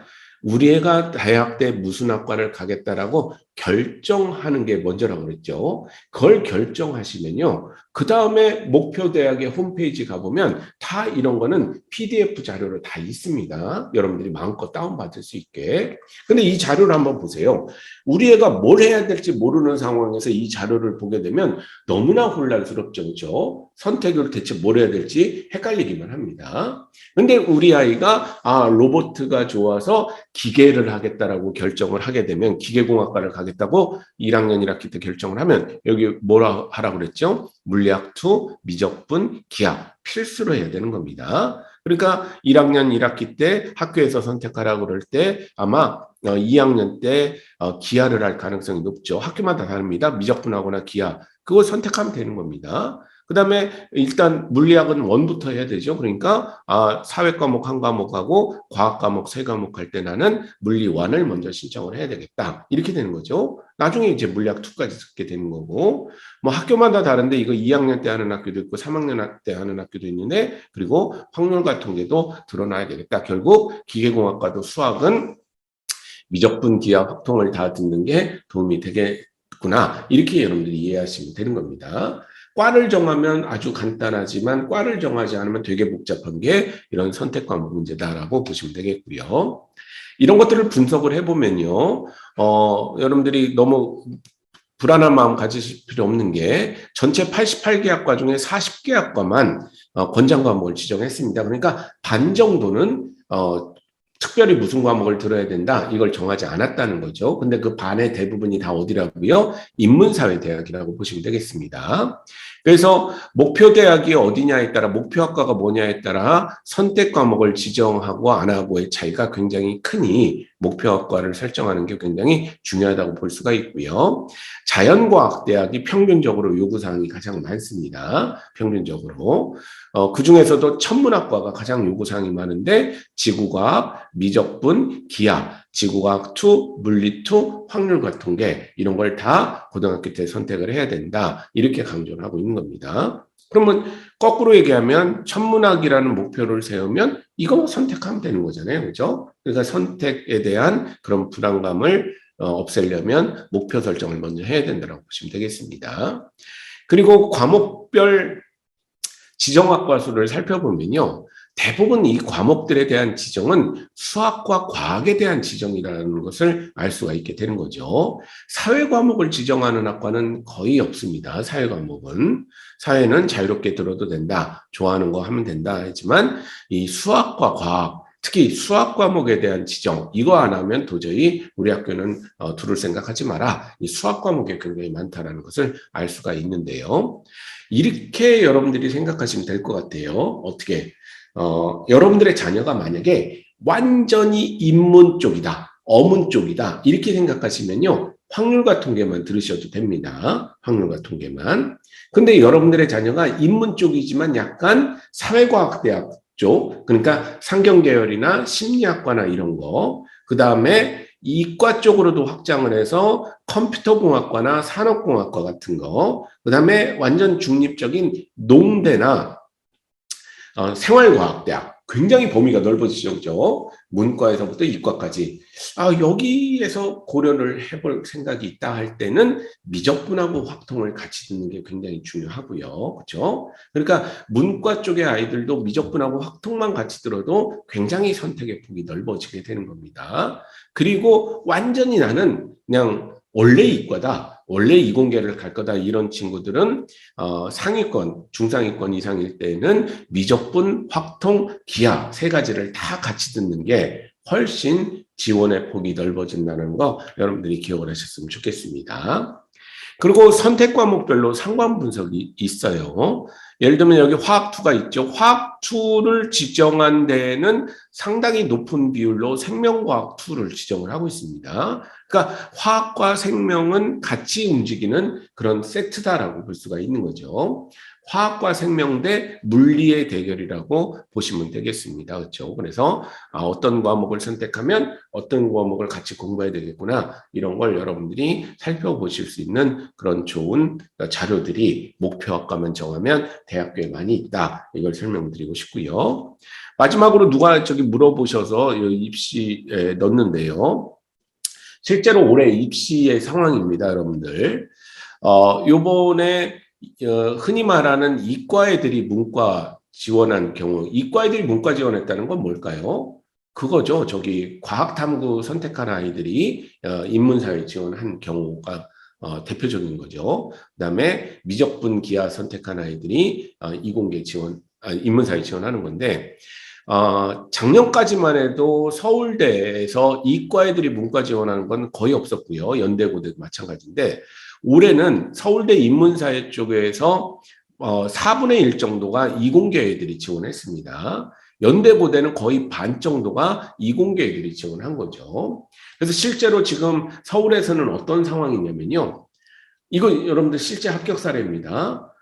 정시에서 아주대 소프트웨어 공학과를 합격했는데 교차 지원했더니 연대 정외과를 동시에 합격을 했습니다. 경희대 전자공학과를 합격한 애가 교차 지원했더니 연대 교육학과를 합격을 한 거죠. 숭실대 건축을 지원한 애는 연대 국문, 건대 스마트 ICT 융합을 합격한 애는 고대 통계, 이 정도에 합격을 한 거죠. 그래서 저한테도 많이 물어보는 게 어디 갈까요? 이렇게 많이 물어보고 있는 겁니다, 지금.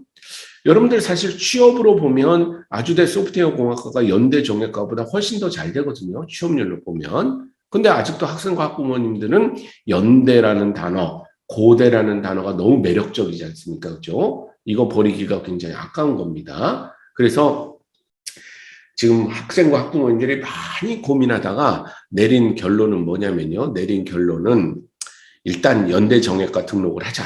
연대 정할까? 연대 너무 아깝다. 그래서 반수 재수를 하자. 그래서 올해 한번 더 높은 대학의 소프트웨어 공학과에 지원을 해보고 그리고 다시 결정을 하자. 이런 이제 얘기를 하고 있는 거죠. 그래서 올해 재수생 비율이 굉장히 상위권은 늘어날 가능성이 높고요. 상위권이 늘어난다는 것은 정시에 굉장히 박이 터지게 되는 이런 상황이 발생을 해서 굉장히 안 좋은 현상이죠. 그래서 옛날 30년 전으로 좀 돌아가는 첫 해가 아닌가 싶습니다. 30년 전이 뭡니까? 서울대학교의 반 이상이 재수생이었듯이 이제 좀 상위권 대학을 가려면 재수가 거의 기본이 되는 그런 시대로 지금 접어들고 있는 거 아닌가 이런 우려들을 교육계에서는 많이 하고 있다라고 여러분들 이해하시면 되겠습니다. 그래서 저는 이렇게 생각을 합니다. 이게 근데 문과 상위권 아이들이 손해본다 이렇게는 저는 생각 안 합니다. 왜 그러냐면 요 강남에서도 휘문고등학교 같은 데 보면요. 1학년 때 1등, 전교 1등부터 쭉 성적이 나올 거 아닙니까? 그런데 거의 여러분들 진짜 놀랍게도요. 전교 1등에서 100등까지가 다 이과를 갑니다. 그러니까 1학년 때 101등 했던 애가 문과 오면 문과 전교 1등이 되는 경우가 실제로 이 강남의 고등학교에 많거든요. 그러니까 자꾸 문과 안에서 몇 등이냐 이게 중요한 게 아니라 1학년 때 성적을 기준으로 아이들 그 성적이 실제 성적이다. 이런 기준을 잡고 준비를 시키시는 게 맞지 않을까 그렇게 생각을 합니다. 그래서 교차 지원이라는 말보다는 그 통으로 했을 때 그 성적 그게 훨씬 더 기준이 돼야 된다. 여러분들이 그걸 이해하셨으면 좋겠습니다. 자, 제가 이제 준비한 강의는 여기까지인데요. 몇 가지 지금 채팅창에 질문이 없어서 사전에 받았던 질문지를 보고 제가 답변을 좀 드리겠습니다. 통합이라지만 선택 과목에 따른 문이과가 존재하는데 지금 대입제도가 문과에 불리한가요? 아까 말씀드렸지만 불리한 거라고 이렇게 보시는 게 아니라 불리한 거라고 보는 게 아니라 이미 현재 최상위권 아이들은 원래 이공계로 많이 가고 있다 이렇게 이해를 하시면 되겠고요. 자기 목표에 맞게 문과 안에서도 아까 경쟁력 있는 분야를 간다면 당연히 문과를 선택하면 여전히 뭐 사회 진출하거나 대학 가는 데는 문제가 없다 이렇게 보시면 되겠고요. 고등학교 선택 우선순위 이렇게 돼 있는데요. 이게 좀 애매해졌다는 거죠. 전에는 무조건 내신 잘 따는 게 최고였는데 정시 비중이 굉장히 올라감에 따라서 아이의 성향을 좀 더 봐야 되겠고요. 그 무엇보다도 열심히 하는 학교인가 아닌가 이걸 따지시는 게 굉장히 중요합니다. 그동안 열심히 하는 학교는 수시 합격률이 굉장히 좋은 명문대 합격률이 좋은 학교가 열심히 하는 학교였는데 그 열심히 하는 학교들 중에 이런 입시 제도를 보고 이제는 우리 아이들한테 수능 대비까지 좀 더 잘 시켜줘야 되겠다. 이런 이제 생각을 하는 학교들이 있거든요. 이런 학교들이 진짜 좋은 학교들이죠. 그렇게 보시면 되겠고요. 그다음에 특목고 진학이 요새 실리가 있는 건지 아주 괜찮습니다, 여러분들. 아까 외고 국제고 여기는 여전히 인문사회 쪽에서 경쟁력 있는 분야이기 때문에 나쁘지 않고요. 과학고, 영재고 뭐 이런 데는 못 가서 그렇지 가기만 하면 대학 선택의 폭이 일반고보다 훨씬 더 많기 때문에 뭐 좋을 수 있는 거죠. 그래서 뭐 이거에 대해서 아이가 원하면 보내는 거 나쁘지 않고요. 다만 성격적으로 아이도 원하지 않는데 아이가 차분한 성격이고 시간 많이 주면 깊게 생각하는 아이가 있는데 순발력이 약한 아이들이 있거든요. 이런 아이들은 그런 특목자사나 공부 잘하는 학교, 센 애들이 많이 가는 학교에 가면 순발력 강한 애들이 많기 때문에 자존감이 좀 떨어질 경우가 굉장히 많습니다. 그래서 좀 아이의 성격을 좀 더 보여주셨으면 봐주셨으면 좋겠다. 이런 것들을 말씀드릴 수가 있고요. 그다음에 뭐 특별한 얘기는 다 했던 것 같고요. 그 고1 내신 성적이 결정적이라는데 그런가요? 뭐 사실 원래 사실 가장 중요한 성적은 2학년 때 성적이죠. 2학년 때 성적 왜 자기 선택 과목에 의한 성적이기 때문에 입학사정관은 우리 과에 관심이 있는가 그리고 그 성취도가 얼마인가 이런 걸 굉장히 좋아하기 때문에 1학년 때 조금 성적이 안 좋아도 너무 걱정 마시고요. 2학년 때 얼마나 향상됐는가 이걸 사실은 1학년 때 좀 아쉽다면 그런 면에 포커싱을 하시는 게 더 좋을 수가 있습니다. 그래서 사실은 지금 정시 결정도 2학년이기 때문에 2학년 1학기 2학년 1학기 중간고사 기말고사 이게 굉장히 결정적인 그런 포인트다. 이걸 여러분들이 이해하시면 되겠습니다. 진로를 최소한 언제 정해야 고교학점제에 적응할 수 있을까요? 말씀드렸죠. 고등학교 1학년 1학기 끝나기 전까지 목표 학과를 정해주시면 아주 아이들이 준비하는데 편하다. 이렇게 보시면 되겠습니다. 학생부 교과 전형 구체적으로 어떤 내용을 챙기고 신경 써야 하나요? 교과 전형은 100% 교과 내신만 챙기면 되나요? 교과 내신이 최우선이죠. 교과 내신이. 교과 내신이 최우선인데요. 그 교과 내신이 최우선인데, 아이들한테 그런 얘기 좀 해주셨으면 좋겠어요.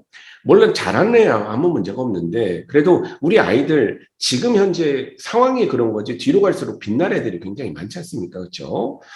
그런 친구들이 자존감이 떨어지고 포기하면 안 되기 때문에, 많은 수의 대학의 학생부 교과 전형은 전 과목의 내신을 보는 게 아니라, 그 학교에서 요구하는 거거나 자기가 잘했던 자신 있는 과목을 내는 경우도 많이 있거든요. 그러니까 공부가 좀 안 나와도 전체적으로 6등급 나오더라도 내가 좋아했던 잘했던 것만 추리게 되면 10과목만 추리게 되면 그거는 3, 4등급으로 올라갈 수도 있는 거거든요. 그러니까 공부가 좀 약할 때는 그래도 포기하지 않도록 네가 좋아하는 거라도 나중에 일할 때 도움이 될 테니까 그거라도 최선을 다해서 열심히 노력해라 이런 얘기를 해주시는 게 좋습니다.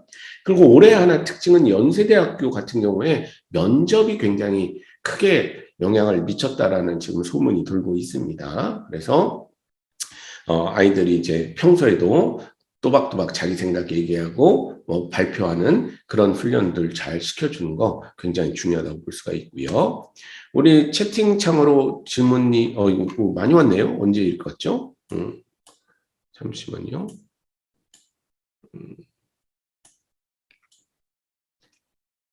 고1 1학기까지 내신에 집중하다 길이만큼 나오지 않는 정시로 바꾸는 거 좋겠다고 하셨는데 그런 전략을 짤 수 있는 학생들의 기준을 말씀해 주셨으면 좋겠습니다. 중위권에 내신이 안 나오는 학생들이 정시에 성공해서 가능할까요? 내신보다는 정시가 더 어렵고 공부량이 많은 것은 사실이니까요. 네, 맞습니다. 아주 좋은 질문이신데요. 제가 얘기한 건 이겁니다. 자기 욕심에 비해서 안 나오는 친구들이 있어요. 그렇죠? 그러니까 이런 친구가 있죠. 이 내신도 사실 이게 잘못된 게 상대 평가를 하다 보니까 사실 실수 하나 하면 뒤로 쫙 밀리지 않습니까? 이거 회복도 안 되는 이것도 그렇게 아주 좋은 제도라고는 볼 수가 없는 거죠. 상대 평가 하에서의 내신 제도는 실수를 용납하지 않기 때문에 그래서 어떤 친구들은 진짜 마음은 나는 지금 그래도 지금 학교 내신은 생각보다 별로지만 나는 그래도 연구대 꼭 갈 거야. 인서울대학 갈 거야. 이런 걸 또 우리 어른들은 잔인하게, 야, 네 성적으로 이게 가당키나 이러시면 안 되고요. 그 친구들은 그래도 마음에 욕심이 있는 아이들이니까, 그래, 너 저 실수 몇 개에서 이렇게 됐는데, 네가 그래서 정말 상위권 대학을 원한다면, 그렇다면 너 정시로 돌려보자. 이렇게 얘기를 하시는 게 맞는 거고요. 아이가 그런 큰 욕심이 있지 않지만 그래도 성실하게 했음에도 불구하고 중위권의 성적을 보인다면요. 이 친구는 이거 막 화가 나거나 막 이런 상태는 아닌 거잖아요. 그러면 학생부 종합 전형으로, 그 다음에 학생부 교과 전형으로 그 보여주는 내신에서 제일 잘 갈 수 있는 그런 전략은 무엇이 될 것인가? 이건 따로 고민을 해주셔야 되는 거죠. 그렇죠? 그래서 제가 강조했지만 자기 욕심과 부모님 욕심에 비해서 현재 내신이 만족하지 않을 때 그때 정시로 돌게 되는 거죠. 왜 강남 애들이 이런 걸 하겠습니까? 다들 열심히 했는데 너무 다 열심히 하는 애들 사이에서 내신 따기가 굉장히 어려운 거죠. 특목자사랑 비슷한 거죠. 이 상황에서는 내 4등급, 5등급은 사실 다른 데 가면 1, 2등급에 볼 수 있는데 나는 이거 못 참겠다. 나는 정시로 가겠다. 이런 학생들이 그런 전략을 짜고 있다는 거 들으시면 되겠습니다. 그래픽 디자이너가 꿈인데 미대 아니고 공대 쪽 전공하려고 하면 어느 쪽 갈까요? 기술은 실기가 준비되어 있고 수학을 잘하는 편입니다. 요즘에 아주 최고의 인재들이죠. 이런 애들이. 이런 친구들이요. 산업디자인학과를 가면 좋습니다. 산업디자인학과. 산업디자인학과를 가면 좋고, 이게 공대 쪽에 설치되어 있는 대표적인 학과가 뭐 카이스트 같은 그런 대학이 되는 거죠.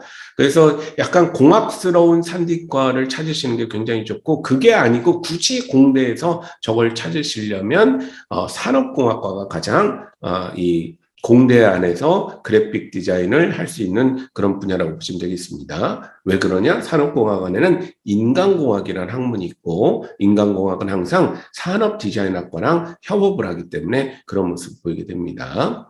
일반고에서 대학 진학률을 볼 때 정시 입시율과 수시 입시율 중 어느 쪽으로 보고 보내는 것이 좋은가요? 일반고에서 대학 진학률 정시 입시율과 수시 입시율. 그러니까 일반고에서는 일단 수시에 올인하시는 게 맞습니다. 왜? 아직도 일반고에 대해서 에서는 내신 잘 받으면 좋은 이제 평가를 받을 수 있는 그런 학생부 종합전형이라는 제도가 있기 때문에 그런데 이제 정시 비율도 꽤 높아졌기 때문에 그걸 신경 쓰시라고 하는 거고요. 또 일반고에서 의외로 우리 광명은 어떤지 모르겠지만 수능 최저 못 맞추는 애들도 되게 많습니다. 그러니까 그게 아까운 거예요. 내신은 참 열심히 해서 괜찮았는데 결국 수능 최저 못 맞춰서 떨어지게 되면 이것만큼 억울한 경우가 없거든요. 그래서 이 모의고사 같은 것도 꾸준히 좀 신경을 써주시는 게 좋고, 좋은 고등학교는 그래서 여러분들 중간고사, 기말고사가 다 수능 형태로 문제가 나옵니다. 왜? 수능 형태로 문제가 내기가 쉽지가 않기 때문에 교사들이 얼마나 고민하는지 아시겠죠? 그래서 가급적이면 내신 잘하는 게 수능 잘 보는 것과 일치시키려고 노력을 하는 게 맞게 되는 거죠. 그렇죠? 그래서 고등학교를 또 고르는 방법, 그런 것도 팁이 되겠네요. 중간고사, 기말고사가 수능 형태로 출제가 되고 있는지 이거 살펴보시는 것도 도움이 많이 될 것 같습니다. 미술 관련 적성까지는 이과 간다고 진로를 틀었는데 건축학과 말고 아까 비슷한 얘기네요. 저기 산디과나 산업공학과나 이런 데 찾으시면 아주 좋을 것 같습니다. 중위권 학생이 내신 안 나오는 것에 생각이 집중이 되어 정시로 무조건 돌릴까 걱정됩니다. 그럴 수도 있겠네요. 그죠? 예를 들면 아이가 열심히 안 했는데 성적 안 나오니까 정시로 돌린다. 그럼 정시 공부도 열심히 하겠습니까? 사실은 쉽지 않죠. 그죠? 그래서 아까 말씀드린 대로 한 거에 비해서 욕심에 비해서 안 나올 때 정시로 돌리는 게 맞는 방법이다. 이렇게 보시면 되겠고요. 그다음에 올해 진로 캠프 계획은 코로나 때문에 아직 없습니다. 그래서 혹시 나중에 계획 있으면 알려드리겠고, 우리 마이애메듀 원장님이 이런 쪽에 관심이 많으시니까 같이 협업할 수 있는 그런 프로그램이 뭐가 있는가 고민을 한번 해보도록 하겠습니다. 뭐 다 이제 얘기한 것 같네요. 그죠? 자, 그러면 우리 시간이 좀 지났는데요. 우리 마이애메듀 원생 학부모님들과 좋은 대화 할 수 있어서, 좋은 강의할 시간 보낼 수 있어서 아주 즐거웠습니다. 좋은 주말 보내세요. 감사합니다.